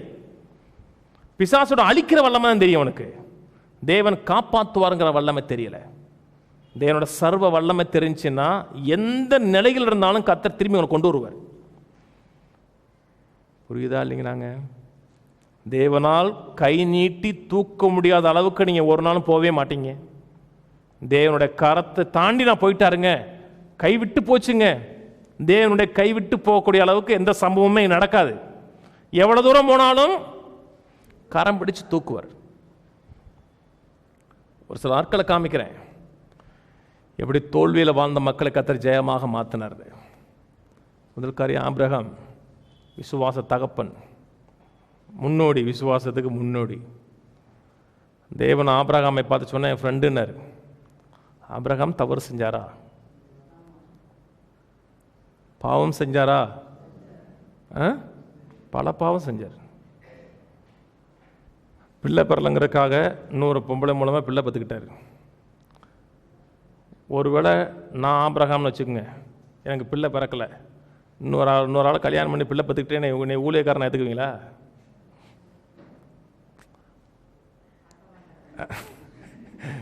ஏற்றுக்குவீங்களா? ஏற்றுக்க மாட்டீங்களா? ஏற்றுக்க மாட்டீங்க. ஏன்? உங்களுக்கு பாவம் தான் தெரியும். ஆனால் ஆபிரகாம் அவ்வளோ கொடிய பாவம் செஞ்சாலும் ஆபிரகாமுக்குண்டு தேவன் வைத்திருக்க அழைப்பை மாற்றவே இல்லை. அதாங்க தேவன் அந்த பாவத்தை அப்படியே செப்பரேட் பண்ணிட்டார். ஆகாருக்கும் உனக்கும் சம்பந்தமே கிடையாது, வெளியே அனுப்பிட்டார். தேவனோட அழைப்பும் கிருபை வரங்களும் மாறாதவைகள். ஆபிரகாம் மாதிரி நீங்கள் அந்த அளவு சொதப்பிட்டீங்களா? என்னங்க, ஆபிரகாம் மனைவியை ஆரம்பத்தில் அடிமை மாதிரி தான் நடத்தினார் தெரியுமா? அந்த காலத்தில் ஆணாதிக்கம். இப்போ ஆணு கிறிஸ்துவுக்குள்ள ஆணுன்றும் இல்லை, பெண்ணுன்றும் இல்லை. அந்த காலத்தில் ஆண் ஆதிக்கம் தான். வீட்டுக்காரர் என்ன சொன்னாலும் கேட்கணும். அந்த வீட்டுக்கு போயிட்டு வாமான்னா ஒரு வார்த்தை பேசலை. ஏன்? கீழ்ப்படிஞ்சா. என்ன மாதிரி கீழ்ப்படிதல் பாருங்க. ராஜா கூப்பிடாருமா போயிட்டு வா, பயங்கரமான கீழ்ப்படிதல். அப்படி இருந்தும் ஆபிரகாமுடைய வாழ்க்கையில் தேவன் வைத்திருக்க நோக்கத்தை தேவன் அப்படி நிறைவேற்றினார். அது பாவமா? பாவம் தான், அதில் எந்த மாறுதலும் கிடையாது. ஆனால் பாவத்தை காட்டிலும் தேவனுடைய கிருபையின் வல்லமை அதிகம். ரெண்டாவது, மோசே, தேவன் அழைக்கிறாருங்க. தாயின் கருவில் இருக்கும்போதே நோக்கத்தை வச்சிட்டார், உன் மூலமாக தான் இந்த மக்களை வெளியே கொண்டு வரப்போறேன். அதுக்காக தான் நைல் நதியில் அந்த அவ்வளோ முதலைகள் இருக்கும். அந்த முதல்லேருந்து கரெக்டாக காப்பாற்றி எந்த குடும்பத்தில் வளர்ந்தா இவன் அறிவை கற்றுக்குவான், படிப்பை கற்றுக்குவான், எல்லாத்தையும் கற்று கரெக்டாக அந்த குடும்பத்தில் போய் சேர்த்து எல்லாம் பக்காவாக பிளான் பண்ணி நடத்துகிறாருங்க. பிளான் பண்ணி கொஞ்சம் அப்படியே கத்துற கோஆப்ரேட் பண்ணி போயிருந்தா சரியாக இருந்திருக்கும். அவசரப்பட்டு ஒரு கொலை செஞ்சான். கொலை செஞ்சதுனால அந்த மக்களுடைய விடுதலை 30 ஆண்டுகள் தள்ளி போனது. இவன் செய்த தவறுனால அந்த மக்களுடைய விடுதலை 30 ஆண்டுகள் தள்ளிருச்சு. கர்த்தர் 400 வருஷத்தில் வெளியே வந்துடுவாங்கன்னாரு. ஆனால் வெளியே வந்தது 430 வருஷம். 40 ஆண்டுகள் வெளியே போயிட்டான். இவன் வெளியே போயிட்டான். இவன் நோக்கத்தை மறந்தானோ இல்லையோ, கர்த்தர் இவனை கொடுத்த நோக்கத்தை மறக்கவே இல்லை. 40 வருஷம் பக்குவப்பட்டதுக்கப்புறம் கர்த்தர் சொல்கிறார், அந்த மக்களை கூட்டு வாங்குறாரு. இவன் சொல்கிறாங்க, எனக்கு பேச தெரியாதுங்கிறான். பேச தெரியாதுங்கிறது பேச முடியுதுங்க உன்னால? எனக்கு அப்படி சொல்லலை, எனக்கு பேச தெரியாதுங்க. தேவனோட திட்டங்களுக்கும் நோக்கங்களுக்கும் கீழ்ப்படியாமல் இருக்கிறதுக்கு கரெக்டாக பேசுகிறான். அவன் அம்மா தான் திக்குவாய் அவன் திக்குவாயின்னு எங்கே சொல்லிச்சுங்க? அவன் சொன்னாங்க. வேதம் அவன் திக்குவாயின்னு சொல்லுதா? வேதம் சொல்லுதா? வாக்கு வல்லவன் சொல்லுதுங்க. வேதம் அவன் வாக்கு வல்லவன், சரளமாக பேசக்கூடியவன். ஆனால் தேவனோட திட்டங்கள் வரும் பொழுது எனக்கு பேச தெரியாதுன்னு பேசுகிறான். நான் ஊமையங்க அப்படின்னு சொன்னால் எப்படி இருக்கும்? அப்படிதான் சொல்கிறான், நான் ஊமையங்க எனக்கு பேச தெரியாதுங்கிறான். கர்த்தர் நோக்கத்தை விடலைங்க. எப்போ அவனை அந்த நோக்கத்தை கம்ப்ளீட் பண்ணலை, மோசே மட்டும் கம்ப்ளீட் பண்ணலை. எப்போ நோக்கத்தை நிப்பாட்டினார் என்றால் தவறான போதனைகள் மூலமாக சபையை கெடுக்க நினைச்சான். தெரிஞ்சு செய்யலை, தெரியாமல் செஞ்சான். கண்மலையை போய் திருப்பி அடித்தான். பார்த்தீங்களா? தேவன் இன்னும் உன் மேலே கோபமாக இருக்கிறார் என்று சபைக்கு முன்பாக தப்பான போதனையை கொண்டு வந்தான். அதனால தான் 1 கொரிந்தியர் 3 சொல்கிறாருங்க, ஒருவன் சபையை கெடுத்தால் அவனை கெடுப்பான் இருக்கு இல்லையா? அது ஒருவன் தேவனோட ஆலயத்தை கெடுத்தால் அவனை கெடுப்பானுங்கிறது சரீரத்தை சொல்லலை. சபைங்கிற தேவனோட ஆலயத்தை தவறான டீச்சிங் மூலமாக கொடுத்தான்னா அந்த ஊழியத்தை செய்ய விட மாட்டார் அவனை. ஏன்னா டோட்டலாக மாறுது. புரியுதா இல்லைங்களாங்க? அடுத்த வாரம் தாவீதை பற்றி பேசுவோம். தாவீதை பார்த்து கர்த்தர் சொல்லுகிறார், எனக்கு சித்தமானது எல்லாம் செய்வாங்கிறார். சித்தமானது எல்லாம். அப்போ உரியா பத்சாப் எல்லாம் எனக்கு சித்தமானதை அத்தனையும் செய்வாங்கிறாரு. உரியா பத்சேபால் கொலை, ஒரு உபச்சாரம், அதனால் அவருடைய சித்தமா? சித்தம் கிடையாது. உரியாவை கொலை செய்தது, பத்சேபாவோட உபச்சாரம் பண்ணும் பொழுது தாவீது குழந்தை கிறிஸ்தவன் கிடையாதுங்க, மெச்சூர்டு கிறிஸ்டியன். பெரும்பாலான பாட்டில் ஏற்கனவே பாடி முடிச்சாச்சு. கோலியாத்தெல்லாம் ஜெயிச்சாச்சு. கர்த்தரை காலை ஸ்தோத்திரிப்பேன், அவரை துதிக்கும் துதிங்கிறதெல்லாம் ஆரம்பத்தில் பாடி ரொம்ப வருஷம் ஆகிப்போச்சு. மெச்சூர்டு கிறிஸ்டியன், எல்லாம் தேவனை பற்றி தெரிஞ்சு பாவம் செஞ்சார். ஆனால் கர்த்தர் சொல்றார், சித்தமான எல்லாம் செஞ்சிட்டாங்கிறார். ஏன் பாவத்தில் நிற்கலை? சங்கீதம் 51 எழுதுகிற, ஆண்டவரே நம்முடைய மிகுந்த கிருபையின்படி எனக்கு இறங்குன்னா.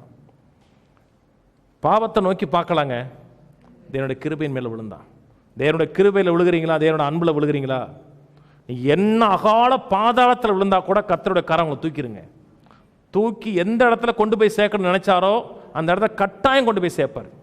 தேவனோட அன்புங்கிறது விலையேறப்பட்டதுங்க. தேவனோட பரிபூர்ணத்தில் வாழணுமா? தேவனால் நிறைந்திருக்க வேண்டும். தேவனோட பரிபூர்ணத்தில் நிறைந்திருக்க வேண்டும். பரிசுத்தாவின் உணர்வினால் நிறைந்திருக்க வேண்டும் என்றால் அந்நிய பாஷை பேசுறதுனால பரிசுத்தாவின் உணர்வினால் நிறைந்திருக்க முடியாது. நாக்கு மட்டும்தான் பேசும், மனது கவலைப்பட்டுக்கிட்டு இருக்கும், மனது தோல்வியை நினைச்சுக்கிட்டு இருக்கும். தேவன் என் மேல எவ்வளவு அன்பா இருக்கிறான்னு மனதில் நினைச்சீங்கன்னா ஆவினா நீங்க நிறைஞ்சிருக்கீங்கன்னு அர்த்தம். பைபிள் வசனம் தான் சொல்றேன். தேவனோட அன்பின் ஆழம் நீளம் உயரம் என்ன என்பதை அறிந்து கொண்டீர்கள், தேவனோட சகல பரிபூரணத்தினாலும் நிறைய படிவீர்கள் வேதம் சொல்லுது. அந்நிய பாஷை பேசுறதுக்கு அந்நிய பாஷை கட்டாயம் பேசணும். ஆனால் அந்நிய பாஷை பேசிட்டு தேவன் மேலே எவ்வளோ அன்பா இருக்கிறான்னு நினைச்சீங்கன்னா தேவனோட சகல பரிபூரணத்தினால் நிறைய படுவீர்கள். அப்புறம் சொல்லுகிறது, வேண்டிக் கொள்வதற்கும் நினைப்பதற்கும் மிகவும் அதிகமாக இருக்கு. தேவனோட அன்புனால் நிறைஞ்சிட்டீங்கன்னு வச்சுங்களேன், அந்த வீடு வாங்கலாமா? சரி, அடுத்த வாரம் பத்திரத்தை போடு, அப்படி ஆயிடுவீங்க. அந்த அளவுக்கு பொருளாதாரம் வரும். எல்லா ரீதியிலையும் ஆளுகை இருக்குங்க. நான் சொன்னது விளங்குச்சுங்களா? அன்புன்னு சொல்லும் பொழுது நாம் தேவன் மேலே வைத்திருக்க அன்பு அல்ல, தேவன் நம் மேலே வைத்திருக்க அன்பு. இவ்விதமாய் அன்பு வெளிப்பட்டதுன்னு 1 யோவான் சொல்றார் இல்லையா? ஆங்கில பைபிளில் திஸ் இஸ் லவ் அப்படி ஆரம்பிக்கும். அன்பு என்றால் இது. நாம் தேவன் மேலே வைத்திருக்க அன்பு அல்ல, தேவன் நம்ம மேலே வைத்திருக்கிற அன்பு. அந்த அன்பை அறிந்து கொண்டீர்கள் என்றால் வாழ்க்கை நிச்சயமாகவே ஜெயமாக இருக்கும். இன்னைக்கு ஒரு மனுஷனை காமிப்பேன், அந்த மனிதனை கர்த்தர் எப்படி மோல்டு பண்ணுறான்னு காமிப்பேன். ஒரு சராசரியான ஒரு விசுவாசிக்கு அப்படியே பொருந்தக்கூடிய ஒரு மனுஷன். ஒரு சராசரி விசுவாசினா யார் என்பதை அப்படியே வெளிப்படுத்தக்கூடிய ஒரு மனுஷன், தேவனோட வல்லமையால் பிற்காலத்தில் பயன்படுத்தப்பட்ட மனுஷன் பேதுரு. மூளை வேலை செய்யறதுக்கு முன்பாக நாக்கு நல்லா வேலை செய்யும் இருக்கு. மூளை அப்புறமேல வேலை செய்யும், முதல்ல வாய் வேலை செய்யும். முட்டிட்டு யோசிக்கிறாள். அவர் லைஃபே அதாங்க. நான் காமிக்கிறேன், நிறைய வசனங்கள் காமிக்கிறேன். லைஃப் முழுக்க அதான். கர்த்தரவனை பார்த்த உடனே அங்கேதான் முதல்ல சந்திக்கிறார். சந்திச்ச உடனே அவனுக்கு முதல் அப்பதான் பேதுரு பார்த்த முதல் அடங்க அவனை பார்த்து சொல்றாரு, நீ சீமோனா இருக்கிறாய், நீ இனிமே நீ கேபா என்று அழைக்கப்படுவாய்ங்கிற. அப்போ அவன் சீசனே கிடையாது. அந்த வசனம் வாசிங்க.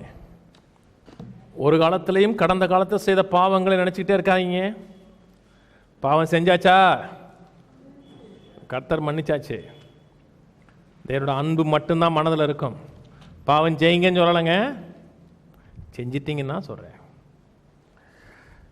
ஃபஸ்ட்டு நான் செய்யலையே, நீங்கள் செய்யலைன்னா இப்படி யாராச்சும் இருந்தாங்கன்னா இந்த செய்தியை போய் அவர்கிட்ட போய் சொல்லுங்கள். யோவான் 1ஆம் அதிகாரம் 42வது வசனம். அந்திரேயா முதல்ல இயேசுவை பார்க்குறான். இயேசுவை பார்த்ததுக்கப்புறம் 41 வாசிக்கிறேன். அவன் முதலாவது தன் சகோதரனாகிய சீமோனை கண்டு மேசியாவை கண்டோம் என்று சொன்னான். மேசியா என்பதற்கு கிறிஸ்து என்று அர்த்தமாம். பின்பு அவனை இயேசுவினிடத்தில் கூட்டிக் கொண்டு வந்தான். இயேசு அவனை பார்த்து, நீ யோனாவின் மகனாகிய சீமோன், நீ கேபா எனப்படுவாய் என்றார். கேபா என்பதற்கு பேதுரு என்று அர்த்தமாம்.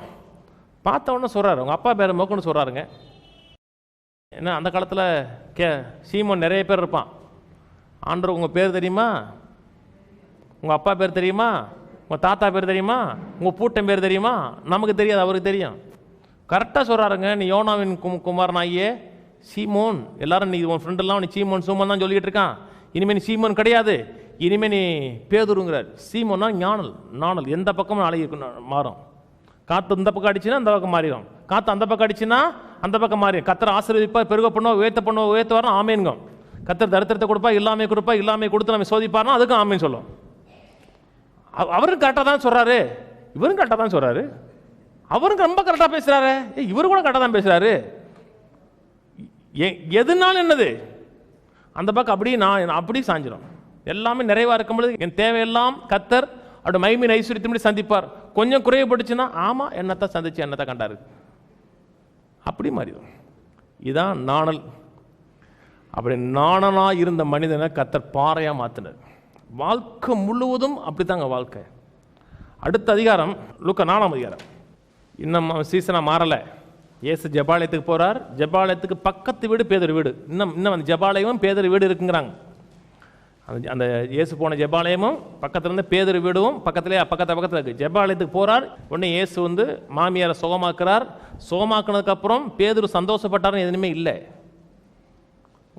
ஒருத்தர் சொன்னார், ஏன் பேதுரு இயேசுவை காட்டி கொடுத்தான்னா மாமியார் அவர் சுகமாக்கிட்டாரு, அதனாலே காட்டி கொடுத்துருக்கிறாரு அப்படின்னு ஒரு ஆள் சொன்னார். ஏன்னா அவர் சந்தோஷப்பட்டார்னு எந்த இதுவுமே கிடையாது. இது லூக்கா 4ஆம் அதிகாரம். லூக்கா 5ஆம் அதிகாரத்தில் இப்போதான் ஃபாலோ பண்ண ஆரம்பிக்கிறார். விடிய பிரயாசப்பட்டு ஒரு மீனும் அகப்படலை. இயேசு வருகிறார். 2 போட்டில் ஒரு போட்டில் ஏறுகிறார். பிரசங்கம் பண்ணுகிறார். பிரசங்கம் பண்ணதுக்கப்புறம் ஆழத்தில் கொண்டு போய் வலைகளை போடுங்கிறாரு. என்ன மாமியாவை சோகமாக்குன்னு தெரியுது, பல அற்புதங்கள் செஞ்சாருன்னு தெரியுது. உடனே வலைகளை போடாமல் வலையை போடுறாங்க. திரளான மீன்கள் கிடைச்ச உடனே ஆச்சரியப்பட்டு மனம் திரும்புகிறான். அப்போ ஆண்டவர் சொன்னால், இனிமேல் மீன் பிடிக்கிறவனா இல்லாமல் மனிதர்களை பிடிக்கிறவனா மாறுங்கிறாரு. ஆண்டவருக்கு பின்னாடி வரான். ஆண்டவர் பின்னாடி வந்துட்டானா, வாழ்க்கையில் ஏற்றத்தாழ்வுகள் நிறைந்த ஒரு மனிதன், பல முறை தோல்வி அடைகிற ஒரு மனுஷன். மத்தேயு 14 சம்பவம் மட்டும் தெரியும், உங்களுக்கு சொல்லிட்டே வரேன், நிறைய சொல்லிட்டு போன நேரம் ஆயிடும். மத்தேயு 14 அந்த 5 அப்பம் 2 மீனை கொண்டு 5000 பேருக்கு போஷித்த சம்பவம். மக்களை முதலே அனுப்பிட்டாரு. அப்படி சீசர்களை அனுப்பிட்டு இவர் மலை மேலே ஏறிட்டார். மலை உச்சியில் ஜெபம் பண்ணுறக்கா போகிறாரு. இவங்க நடுக்கடலில் பிரயாணம் பண்ணுறாங்க. நடுக்கடலை விடிய பிரயாணம் பண்ணி 4ஆம் ஜாமம் பக்கம் வரும்பொழுது நடுக்கடலில் பிரயாணப்படுறாங்க. அந்த சம்பவங்கிறது அப்படி முடிவு காலத்தில் என்ன நடக்குங்கிறதுக்கு ஒரு டைப்பாலஜி. முடிவு காலத்தில் என்ன நடக்கும் என்பதற்கு அந்த சம்பவம் அப்படியே ஒரு ஞான அர்த்தமான சம்பவம் இருக்கிறது. இயேசு இந்த பூமிக்கு ஜீவ அப்பமா வந்தார். அந்த ஜீவ அப்பம் யார்? இயேசு. அந்த ஜீவ அப்பத்தை இந்த உலகத்தை கொடுத்தார். உலகத்தை கொடுத்ததுக்கப்புறம் மலை ஏறிட்டார். இப்போ எங்கே இருக்கிறார்? உன்னதத்தில் இருக்கிறாருங்க. உன்னதத்தில் பரமேறி இருக்கிறார். அங்கே என்ன பண்ணிக்கிட்டு இருக்கிறார்? நமக்காக வேண்டுதல் செய்கிறார். மலையில் ஏறின இயேசு என்ன செஞ்சார்? மலையில் ஜெபம் பண்ணும்படியாக ஏறினார்னு வேதம் சொல்லுகிறார். மலையில் ஜெபம் பண்ணார். இப்பவும் இயேசு என்ன செய்கிறார்? ஜெபம் பண்ணுகிறார். நாம் இங்கே இருக்கிறோம், இந்த பூமியில் இருக்கிறோம். காற்றும் கடலும் கொந்தளிக்குது. கடல் கொந்தளிக்குதுன்னா இந்த பூமி கொந்தளிக்குதுன்னு அர்த்தம். அதாவது புறஜாதி உலகம் கொந்தளிக்கிறதுன்னு அர்த்தம். கடல் என்பது புறஜாதி உலகம். அந்த புறஜாதி உலகத்தில், ரட்சிக்கப்படாத உலகத்தில் தான் நம்ம இருக்கிறோம். 4ஆம் ஜாமம் அது படித்தா நேரம் ஆயிரும். உங்களுக்கு வீட்டிலே படிங்க. அது 4ஆம் ஜாமம். 6லேருந்து 9 மணி வரை முதல் ஜாமம், 9லேருந்து 12 மணி வரை 2ஆம் ஜாமம், 12 மணிலேருந்து 3 மணி வரை 3ஆம் ஜாமம், 3 மணிலேருந்து 6 மணி 4ஆம் ஜாமம். இந்த 4ஆம் ஜாமங்கிறது ரொம்ப டேஞ்சரான, ஆபத்து நிறைந்த ஒரு ஜாமம். 3 to 6 பெரும்பாலும் ஆக்சிடென்ட் நடக்கிறதுலாம் 3 to 6 தான் நடக்கும், தெரியுமா? அப்போ தான் எல்லாம் அப்படியே கிறங்குவாங்க. எவ்வளோ தான் நீங்கள் என்ன பண்ணாலும் 3 மணி ஆனவொன்னா அப்படியே சொக்கும். ரொம்ப டேஞ்சரான நேரம் தான் அந்த 3 to 6. அந்த நேரத்தில் எந்த கடலில் தத்தளிக்குதோ அந்த கடலுக்கு மேலே இவர் திரும்பி வந்துட்டார். ஒன்று வழங்குதுங்களா? அந்த உலகத்தை தான் இருக்கிறோம். உபத்திரவ காலம் ஆரம்பிக்கிற நேரத்தில், அப்படியே உலகமே தத்தளிக்கிற நேரத்தில் நம்மளை தூக்குறதுக்காக வந்துடுவார் இல்லையா?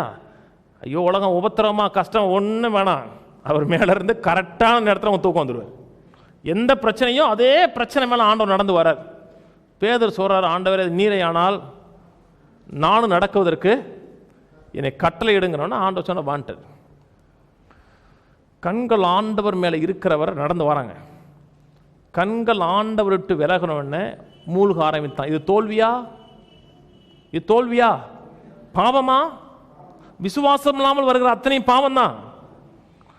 அவன் முங்கின உடனே எந்த கை இஸ்ரவேல் மக்களை வெளியே கூட்டு வந்துச்சோ அதே கை நீட்டிடுச்சு. விசுவாச வாழ்க்கை நடக்கிறீங்களா? விசுவாச பிரயாணத்தில் இருக்கீங்களா? தோல்வி அடைந்து விட்டீர்கள் என்றால் உங்களை தூக்குவதற்கு எப்பவுமே ஒரு கரம் இருக்கும். ஐயோ தோல்வி அடைஞ்சிட்டேனே, கத்திரனை தூக்குவார், கவலையப்படாதீங்க. உங்களை கரம் நீட்டி தூக்குவதற்கு ஒரு கரம் எப்பொழுதுமே நீ வரும். அதான் சம்பவம். உடனே தூக்குறா, திரும்பி நடக்க போட்டில் கொண்டு விடுறாரு. இது 14ஆம் அதிகாரம். 15ஆம் அதிகாரம் இது மத்தேயு 15 வாசிப்போம். அப்படி எருசலேமில் இருந்த வேதபாரகரும் பரிசேயரும் இயேசுவிடத்தில் வந்து, உம்முடைய சீசர்கள் முன்னோர்களின் பாரம்பரியத்தை ஏன் மீறி நடக்கிறார்கள், கை கழுவாமல் போஜனம் பண்ணுகிறார்களே என்றார்கள். இது ஒரு கட்டளை, அவனா போட்ட கட்டளை. அதாவது கை கழுவாமல் சாப்பிட்டோம்னா தீட்டுன்னா, புத்தி முழுக்க தீட்டாக இருக்கும். கை கழுவி சாப்பிட்டோம்னா என்ன கிடையாது? தீட்டு கிடையாது. உடனே ஆண்டவர் கீழே பேசுகிறார். அதாவது இவனுக்கெல்லாம் பைபிள் நல்லா தெரியும். அந்த பரிசேயர்கள் வேதபாரகர்கள் பைபிள் நல்லா தெரியுமா? பைபிள் தெரியும். ஆனால் பைபிள் மூலமாக ஆண்டவர் தெரியாது. பைபிள் எதுக்கு படித்தான்? அடுத்தவனை குற்றம் சொல்கிறக்காக. சிலருக்கெல்லாம் பைபிள் முழுக்க தெரியும், தெரியுமா? எதுக்கு பைபிளை படிப்பாங்க? இந்த வசனம் இப்படி சொல்லுது, நீங்கள் இப்படி சொல்கிறீங்க வாங்க. அவங்களுக்கு பைபிள் நல்லா தெரியுமா? ஆனால் பைபிள் தெரிஞ்ச ஆண்டவர் தெரியாது அவங்களுக்கு. பைபிளை தெரிஞ்ச அடுத்தவனை குற்றம் சாட்டுறக்கா பைபிள் படிப்பான். இவர் இப்படி சொல்கிறாரு, அந்த வசனம் அப்படி இல்லை சொல்லுது. ஆனால் ஆண்டவர் உங்களுக்கு தெரியலை. அப்படிதான் பரிசேயர்கள்.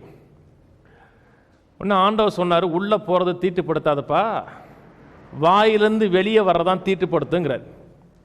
ஒன்று பேதருக்கு உடனே பெரிய சந்தேகம் ஆகிடுச்சு. அது என்னங்கிறார். நல்ல வேலை கேட்டான். பேதர் வாயை திறக்கிறது சில நேரத்தில் நல்லதுங்க, இல்லாட்டா நமக்கு தெரியாது. உடனே அவர் நம்ம மக்கள் ஏதாவது சொல்லிடுவாங்க. உடனே இயேசு பதில் சொல்கிறார், யாருமே வாயை திறக்க வேண்டிய அவசியம் இல்லைங்க. ஒரு சப்ஜெக்ட் ஓடிக்கிட்டு இருக்கா, டமால்னு கேட்டுருவார். அது என்ன எனக்கு புரியலைங்கிற. வாசிப்போம் 15. அப்பொழுது பேதுரு அவரை நோக்கி, இந்த ஓமையை எங்களுக்கு வெளிப்படுத்த வேண்டும் என்றான். அதற்கு இயேசு, நீங்கள் இன்னும் உணர்வுள்ளவர்களாக இருக்கிறீர்களே, வாய்க்குள்ளே போகிறதெல்லாம் வயிற்று சென்று ஆசன வழியாய் கழிந்து போகும் என்பதை நீங்கள் இன்னும் அறியவில்லையா? வாயிலிருந்து புறப்படுகிறவைகள் இருதயத்திலிருந்து புறப்பட்டு வரும், அவைகளே மனுஷனை திட்டுப்படுத்தும். எப்படின்னு இருதயத்திலிருந்து பொல்லாத சிந்தனைகளும், கொலைபாதகங்களும், விபச்சாரங்களும், வேசித்தனங்களும், களவுகளும், பொய்ச்சாட்சிகளும், தூசணங்களும் புறப்பட்டு வரும். இவைகளே மனுஷனை திட்டுப்படுத்தும். கை கழுவாமல் சாப்பிடுகிறது மனுஷனை தீட்டுப்படுத்தாது. அங்கே அவங்க பிரச்சனை என்ன, கை கழுவாமல் சாப்பிட்டா தீட்டுப்பட்டுருவாண்டாரு. ஆண்டவர் சொன்னா கை கழுவாமல் சாப்பிட தீட்டுப்படுத்தாது. உன் இருதயத்தில் என்ன நிறைஞ்சிருக்கோ அதை எதை பேசுறியோ அதான் உன்னை தீட்டுப்படுத்துங்கிறார். இது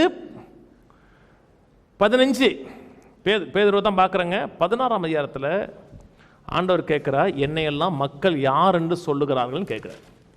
பிலிப்பி சசரியா பக்கத்தில் வந்து என்னையெல்லாம் மக்கள் யாருன்னு சொன்ன உடனே ஒவ்வொருத்தரும் சொல்கிறான். சிலர் யோனாங்கிறாங்க, சிலர் எலியாங்கிறாங்க, சிலர் தீர்க்கதரிசி ஒருவருங்கிறாங்க. உடனே சொன்னார், சரி அவையெல்லாம் சொல்லட்டும், நீ என்ன சொல்கிற?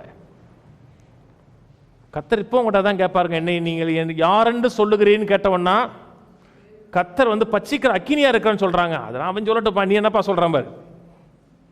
உன்னுடைய ஒப்பீனியன் என்ன, என்னை பற்றி நீ எப்படி அறிஞ்சு வச்சிருக்கிற, அதான் கேள்வி.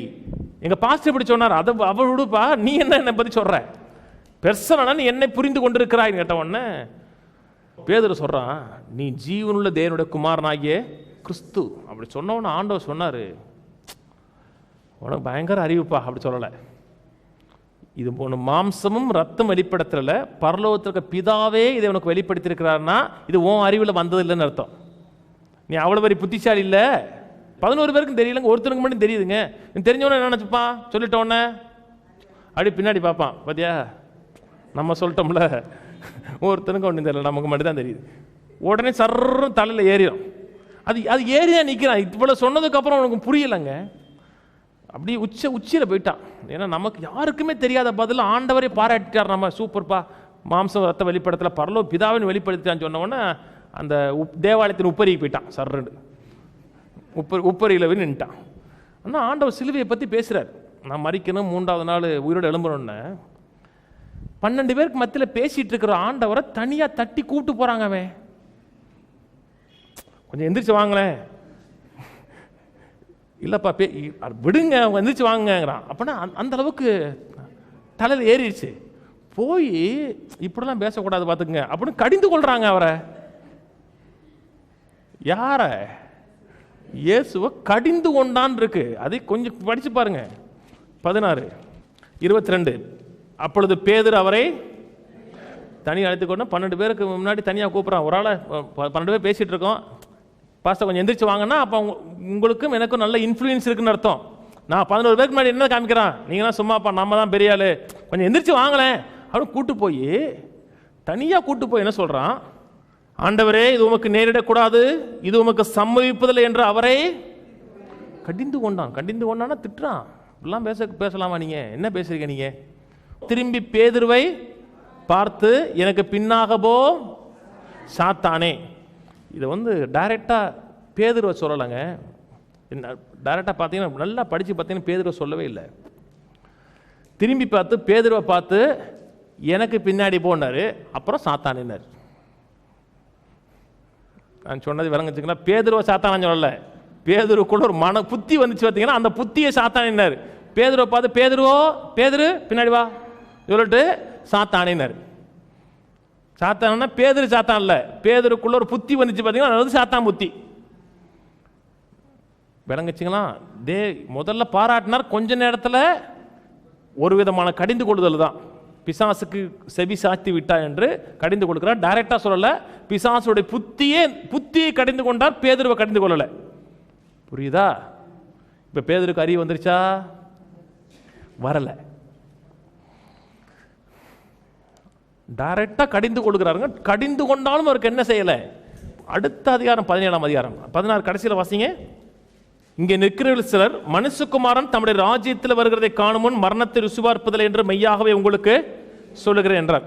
16 கடைசி சொல்றாரு, இங்கே நிற்கிற ஒரு சிலர் மனுஷகுமாரன் திரும்பி வருகிறதை, தன் ராஜ்யத்தில் வருகிறதை காணும் முன் மரணத்தை ருசி பார்ப்பதில்லைன்னு சொல்றேங்கிறாரு. இதை வச்சுட்டு நம்ம பேர் என்ன சொல்லிட்டாங்கன்னா, இயேசு வரும்பொழுது சீசர்களில் சிலர் உயிரோடு இருப்பாங்க அப்படிங்கிறாங்க. அதை சொல்லலை. இதை வச்சு தான் ரொம்ப பேர் என்ன சொல்லிட்டாங்கன்னா, இப்போ யோவான் சாகலை, இங்கே ஒரு ஓரமாக கிடக்கிறாரு, எல்லாருமே செத்துட்டாங்க, யோவான் சாகலை. அவர் என்ன சொன்னார்? இயேசு வரும்பொழுது ராஜ்யத்தில் வரும்போது இங்கே இருக்க சிலர் இங்கே நிற்கிற சிலர் மனுஷகுமாரன் தன் ராஜ்யத்தில் வருகிறதை காணும் முன் மரணத்தை ருசிபார்ப்பதில்லை என்று மெய்யாகவே உங்களுக்கு சொல்லுகிறேன் என்றார். அடுத்த அதிகாரம் நமக்கு தாங்க அதிகாரம் போட்டாங்க, எழுதும் பொழுது என்ன செய்யலை? அதிகாரம் போடலை. 16:28 அப்புறம் வருகிற வசனம் என்னது?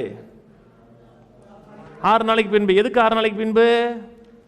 இப்படி சொல்லி 6 நாளைக்கு பின்பு நான் வருகிறதை காணாமல் சிலர் மரணத்தை விசுவாசம் சொன்னார் இல்லையா, அந்த சம்பவத்துக்கு 6 நாளைக்கு பின்பு மர்ரூ மலையில் தான் எப்படி வருவோங்கிறது அப்படியே மறுரூபப்படுத்தினார்.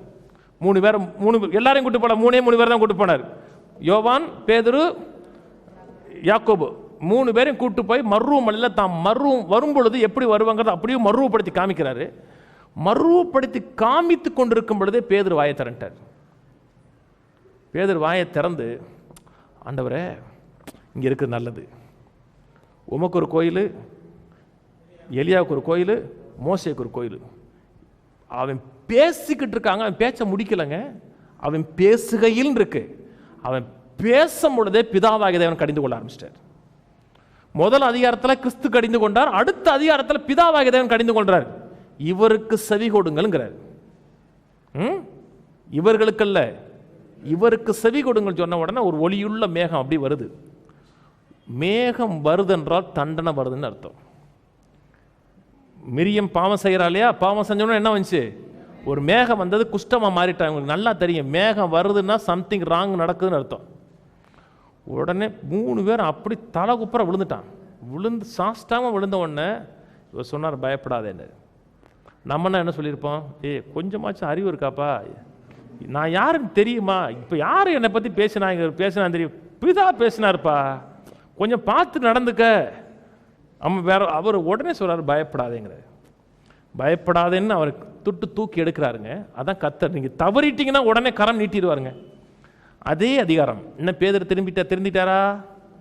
திருந்தலாம். அதே அதிகாரத்தில் கடைசியில் தேவாலயத்துக்கு டாக்ஸ் கலெக்ட் பண்றாங்க, வராங்க. பேதுருட்ட உங்க போதகர் டாக்ஸ் கட்டுவாரான்னு கேட்குறாங்க. இந்த டாக்ஸ் வந்து கோயிலுக்கு கட்டுற டாக்ஸ், டெம்பிள் டாக்ஸ். உடனே பட்டார்னு வாயை திறக்கிறாங்க. ஆமா கட்டுவாருங்கிறான். இப்போதான் பிதாவாகி இயேசு கடிஞ்சு கொண்டார், பிதாவாகிய தேவன் கடிஞ்சு கொண்டாரு.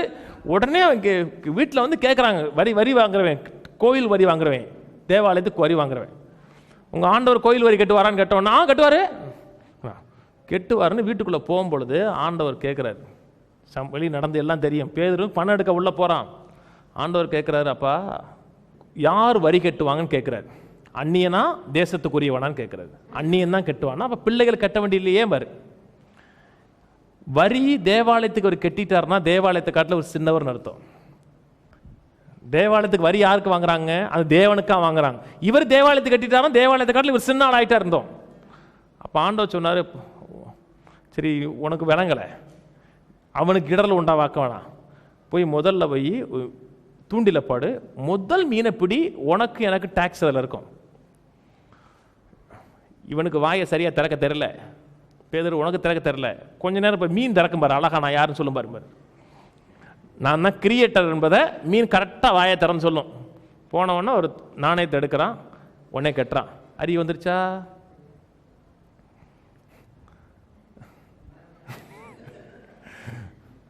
அதான் ஒரு மனுஷன் எப்படி தொடர்ந்து கண்டினியூஸாக தவறின மனுஷங்க அவர்.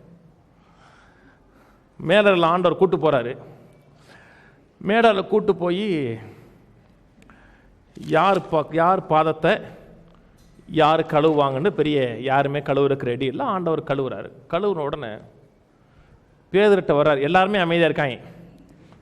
பேதுருட்ட வந்தோன்னா காலை கழுவணுன்னு சொல்கிறேன், ஆண்டவரை நீங்கள் என் காலை கழுவக்கூடாது. இன்னும் ஆண்டவர் சொல்கிற, இப்போ காலை கழுவுன்னா என் இடத்துல உனக்கு பங்கு இல்லைன்னு. அப்போனா முழுக்க குளிப்பாட்டிருக்கிறான். கம்முன்னு கழுவிட்டு போவானா? அப்போ காலை கழுவுனா பங்கு இல்லையா? அப்போ தலையிலேருந்து குளிப்பாட்டி விட்டுறீங்களேங்கிறான்.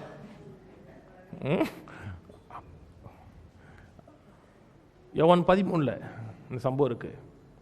அப்போ ஏசு சொல்கிறாரு, இங்கே இருக்க சில என்னை காட்டி கொடுப்பான்னு சொன்ன உடனே பேதுரு சொல்லுகிறான். மத்தேயு 26 எடுங்களேன். மத்தேயு 26:33 வாசிக்கிறேன். பேதுரு ஒரு பிரதியுத்தரமாக, உமது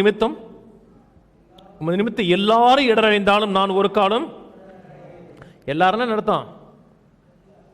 இந்த 11 பேர்ல எவன் இடரடைந்தா கூட நான் மாட்டேன்னு சொல்ல வேண்டியதானே? நான் அப்படிதானங்க சொல்லணும். நான் இடரலைய மாட்டேன் தான் சொல்லணும். இவங்கெல்லாம் இருக்காங்கல்ல, இவங்கெல்லாம் விட்டா கூட நான் விட மாட்டேன். அத்தனை பேரையும் கீழே கொண்டு வராங்க, ஆனால் நான் விட மாட்டேங்கிறான். லூக்கா 22 எடுங்க. அப்போ தான் ஆண்டவர் சொல்கிறாரு, 34 வாசிக்கிறேன். இயேசுவனை நோக்கி 26, 34. இயேசுவனை நோக்கி, இந்த ராத்திரியிலே சேவல் கூறுவதற்கு முன்னே நீ என்னை 3 தரம் மறுதலிப்பா என்று மெய்யாகவே உனக்கு சொல்லுகிறேன். லூக்கா 22 வாங்க. லூக்கா 22, 31 வாசிக்கிறேன். லூக்கா 22, 31. பின்னும் கர்த்தர், சீமோனே சீமோனே, கர்த்தர் என்னைக்காச்சும் உங்கள் பேரை 2 தடவை கூப்பிட்டுருக்கிறாருன்னா சம்திங் ராங்னு அர்த்தம். பீட்டர்னா பிரச்சனை இல்லை. பீட்டர் பீட்டர் அப்படின்னா பீட்டர் விட்டுருக்காருன்னு அர்த்தம். சம்திங் தவறு நடந்துக்கிட்டு இருக்குன்னு அர்த்தம். உங்கள் பேரை 1 தடவை சொன்னார்னா பிரச்சனை இல்லை, 2 தடவை சொன்னால் தப்பு பண்ணிக்கிட்டு இருக்கீங்கன்னு அர்த்தம். மார்த்தா மார்த்தா அப்படின்னா என்ன அர்த்தம்? தவறுன்னு அர்த்தம். சவுலே சவுலே அப்படின்னா தவறுன்னு அர்த்தம். 2 முறை கூப்பிட்டாரா தப்பு நடந்துச்சுன்னு அர்த்தம். ஆண்டவர் சொல்ற, சீமோனே சீமோனே, இதோ கோதுமை சுளையினால் புடைக்கிறது போல சாத்தான் உன்னை புடைக்கிறதற்கு உத்தரவு கேட்டுக்கொண்டான். நானோ உன் விசுவாசம் ஒளிந்து போகாதபடி உனக்காக வேண்டிக் கொண்டேன். நீ குணப்பட்ட பின்பு, குணப்பட்ட பின்புனா கட்டாயம் குணப்படுவான்ங்கிறத முடிவே ஆரம்பத்தில் பேசிட்டேன். சாத்தான் உன்னை புடைக்கிறதுக்கு உத்தரவு கேட்டான், நான் உனக்காக ஜெபம் பண்ணுறேன். நீ குணப்பட்ட பின்பு மற்றவர்கள் எல்லாரும் குற்றப்படுத்துன்னு சொல்லலை. இன்னைக்கு உலகம் அப்படித்தான். நீ குணப்பட்டியா எல்லாரும் என்ன செய்ய குற்றப்படுத்து. நீங்க குணப்பட்டீங்கன்னா மற்றவங்களை குணப்படுத்துங்க. தவறு பண்ணிருக்கீங்களா, ஏதாவது தப்பு பண்ணிருக்கீங்களா, இன்னொரு ஆள் தப்பு பண்ணிட்டாரா, அவர் என்ன பண்ணிட்டான்னு தெரியுமா, அவங்களை குணப்படுத்துங்க. குற்றப்படுத்தாதீர்கள். குற்றப்படுத்துகிறது ரொம்ப ஈஸி. நம்ம தவறு பண்ணியிருக்கோம்னா நமக்கு அந்த வேதனை கஷ்டம் நமக்கு தெரியும். மெய்யாகவே அவங்களும் மெய்யான தேவரோட பிள்ளையா இருந்துச்சுன்னா தவறு பண்ணியிருந்தாங்கன்னா வேதனை கஷ்டம் மெய்யாவே தெரியும். தெரிஞ்சவங்களுக்கு சொல்கிறேன். தெரிஞ்சிச்சுன்னா குற்றப்படுத்தாதீங்க, குணப்படுத்துங்க. ஆண்டவர் தான் எதிர்காலம் தெரியுங்க. என்ன செய்வான் எது செய்வாங்கிறது சொல்கிறாரு. வாசிப்போம். அதற்கு அவன், ஆண்டவரே, காவலிலும் சாவிலும் உம்மை பின்பற்றி வர ஆயத்தமாயிருக்கிறேன் என்றான். அதற்கு அவனை நோக்கி, பேதுருவே, இன்றைக்கு சேவல் கூறுவதற்கு முன்னே நீ என்னை அறிந்திருக்கிறதை 3 தரம் மறுதலிப்பா என்று உனக்கு சொல்லுகிறேன். அதுக்கு அடுத்து நடந்த சம்பவம், இயேசு கூட்டு போகிறாங்க, பின்னாடியே போகிறான். லூக்கா 22 படிச்சு பாருங்க. பின்னாடியே போகிறான். போனவொன்னே ஒருத்தன் கேட்குறாங்க, நீ அவரோடு இருந்த ஆள் தானே? தெரியாதுங்கன்றான். இன்னொரு லேடி கேட்குறா, நீ அவனோடு இருந்த ஆள் மாதிரி இருக்கே? தெரியாது. இன்னொரு ஆள் கேட்குற, நீ கலிலேயன் தான் சொன்ன உடனே அவரை திட்ட தொடங்கிட்டான். அவரை சபிக்கவும் திட்டவும் தொடங்கினான். சபிக்க ஆரம்பிச்சிட்டான், திட்ட தொடங்கிட்டான். அப்போ இயேசு அவனை அப்படி திரும்பி பார்ப்பார். திரும்பி பார்ப்பார்னா முறைச்சி பார்க்கறது இல்லைங்க, அன்போடு பார்க்கறது. ஒருவேளை தவறி விழுந்துட்டால் கூட உங்கள் இருதயம் கலங்காது இருப்பதாக. இந்த பக்கம் அப்படியே வச்சுங்க ஒரு 10 நிமிஷம். யோவான் எடுங்க. யோவான் 13:38.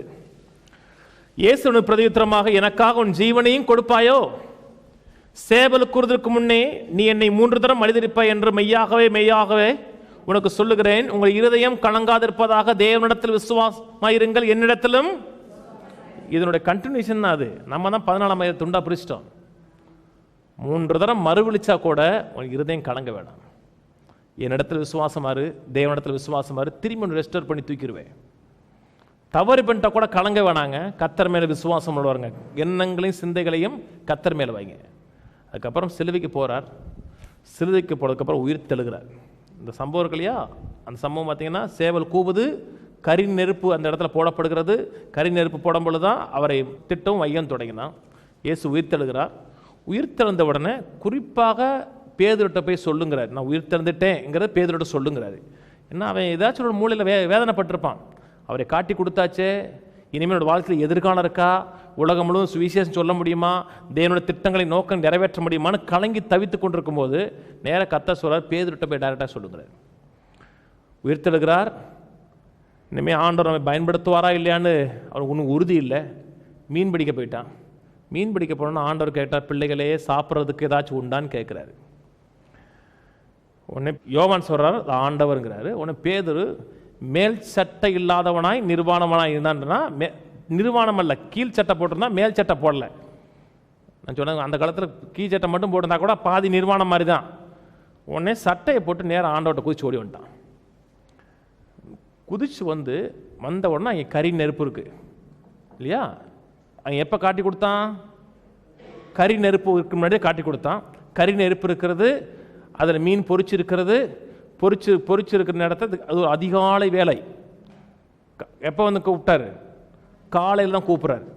காலையில் கூப்பிடும்பொழுது பிள்ளைகளே சாப்பிட்றதுக்கு ஏதாச்சும் இருக்கான்னு கேட்குறாரு. இப்போ கறி நெருப்பு இருக்குது. அதிகாலையில் அந்த கலிலேய கடல் முழுக்க சேவலை கூவிக்கிட்டே இருக்கும். இப்போ கறி நெருப்பு இருக்குது, சேவலை குவிருச்சு.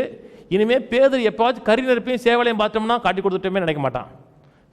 சேவல் கூவுறதையும் கறி நெருப்பையும் பார்த்தோம்னா ஆண்டவர் சோறு போட்டதை ஞாபகத்துக்கு வரும். ஏன் அவனுக்கு செஞ்சார் என்றால், உன் வாழ்க்கையில் பாவ உணர்வே வரக்கூடாது. நான் உன்னை நேசித்தது மட்டும்தான் உனக்கு உணர்வுக்கு வரும். தேவ அன்பை புரிந்து கொண்டான் என்றால் அவன் தோல்வியில் வாழ மாட்டாங்க. அதுக்கப்புறம் கர்த்தர் அவனை பயன்படுத்துகிறார். எடுத்த பிரசங்கத்திலே 3000 பேருக்கு சுவிசேஷம் சொன்னான். நோக்கத்தை கொண்டு வந்துட்டாரா? தோல்வி அடைஞ்சானா? கர்த்தர் வெளியே கொண்டு வந்தாரா? எது கொண்டு வந்துச்சு? கர்த்தருடைய அன்பு. அவன்கிட்ட கேட்குறாரு, என்கிட்ட அன்பா இருக்கேன்னு கேட்குறாரு. என்னை கேட்டான் இல்லையா, யாருமை மறுதளிச்சா கூட அப்போ ஆண்டவர் கேட்குற இடத்துல அன்பா இருக்கேன்னு கேட்குறாரு. இவர் கேட்ட வார்த்தை வேற, அவன் சொன்ன வார்த்தை வேற. இவருக்கு இடத்துல நான் உன்னை நேசிக்கிற மாதிரி இடத்துல அன்பா இருக்கேன்னு கேட்டார். நீ அதே சொன்ன, யார் கைவிட்டாலும் கைவிட மாட்டான்னு சொன்னார் இல்லையா? இவர் கேட்ட வார்த்தை அகாப்பே. நான் எந்த அன்பை கொண்டு நேசிக்கிறேனோ அதே அன்பை கொண்டு என்னை நேசிக்கிறியான்னு கேட்ட உடனே அவன் சொன்ன வார்த்தை ஒரு ஃப்ரெண்டுங்கிற விதத்தில் நேசிக்கிறேங்கிறான். அவர் கேட்டது தெய்வீக அன்பை கொண்டு நேசிக்கிறியான்னு கேட்டாரு. இவன் சொன்னது ஃப்ரெண்டுங்கிற விதத்தில் நேசிக்கிறேங்கிறான்.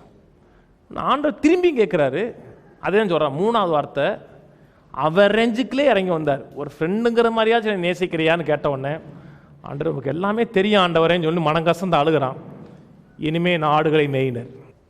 நான் தேவன் மேல் வைத்திருக்க அன்பு அல்ல, தேவன் என் மேல் அன்பாகவே இருக்கிறார் என்றால் தோல்வி அடைந்தாலும் தோல்வியில் வாழ மாட்டீர்கள், திரும்பி எழும்புவீர்கள்.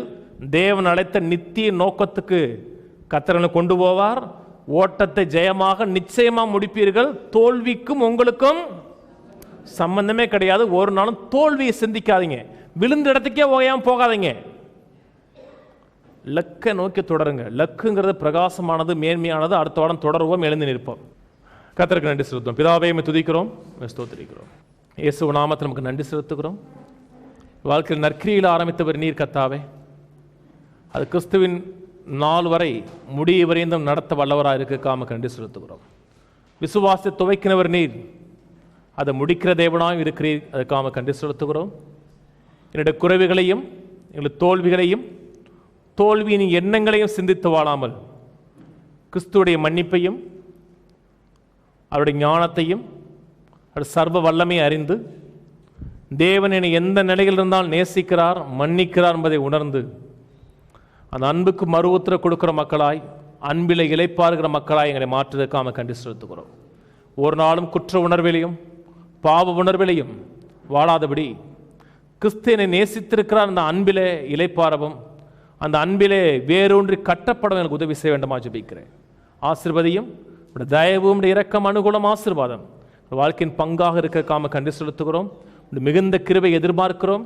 தோல்வியும் அவமானத்தையும் நிந்தையும் சிந்திக்காமல் கிறிஸ்து எங்களை தேற்றி ஆற்றி பலப்படுத்துகிற வாக்குத்தத்தங்களை சிந்தித்து ஜெயமாக வாழ உதவி செய்யும், வழிநடத்தும். இயேசு நாமத்தில் பிதாவே, ஆமென்.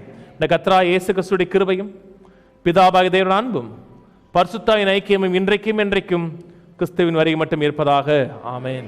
கர்த்தருடைய ஆசீர்வாதத்தை எல்லா தீமைக்கு விலக்கி காக்க கடவர். கர்த்தர் தம்முடைய தயவுள்ள முகத்தை உங்கள் வாழ்க்கையில் பிரசன்னமாக்கி எல்லா பகுதியிலும் வெற்றிகளையும் மேன்மைகளையும் கட்டளையிடுவாராக. ஆமென், ஆமென், ஆமென். துதிப்போம் நன்றியுடன், சென்ற காலம் முழுவதும் காத்த தேவனை இதய நிறைவுடனே. சென்ற காலம் முழுவதும் காத்த தேவனை இதய நிறைவுடனே. இம்மட்டும் வாழ்வில் உதவி செய்த எபினேசர் அவரே. இம்மட்டும் வாழ்வில் உதவி செய்த எபினேசர் அவரே. இன்னமும் வாழ்வில் நம்முடன் இருப்பார் இம்மானுவேல் அவரே. இன்னமும் வாழ்வில் நம்முடன் இருப்பார் இம்மானுவேல் அவரே. துதிப்போம் நன்றியுடன் சென்ற காலம் முழுவதும் காத்த தேவனை இதய நிறைவுடனே. சென்ற காலம் முழுவதும் காத்த தேவனை இதய நிறைவுடனே. உயர்ந்த நோக்கம் திட்டத்தோடு என்னை அழைத்தவரே. உயர்ந்த நோக்கம் திட்டத்தோடு என்னை அழைத்தவரே. அழைத்த நோக்கம் நிறைவேற்றுவார் சர்வ வல்லவரே. அழைத்த நோக்கம் நிறைவேற்றுவார் சர்வ வல்லவரே. துதிப்போம் நன்றியுடன் சென்ற காலம் முழுவதும் காத்த தேவனை இதய நிறைவுடனே. சென்ற காலம் முழுவதும் இதய நிறைவுடனே. பக்கத்தோடு சொல்லுவோம். தேவன் நமக்காக உயர்ந்த நோக்கங்களையும் திட்டங்களையும் உலக தோற்றத்திற்கு முன்னே வகுத்து வைத்திருக்கிறார். அவைகள் ஒரு நாளும் ஒருபோதும் மாறாதவைகள். நாம் மாறினாலும் வாக்குத்தத்தங்கள் மாறுவதில்லை. நம்முடைய தோல்விகளையும் நம்முடைய அழுக்கையும் தேவனிடத்தில் நாம் கொடுக்கும் பொழுது அழுக்கையெல்லாம் அழகாக மாற்றி நம்முடைய வாழ்க்கையை தேவன் ஆசீர்வதிப்பார். ஆமென்.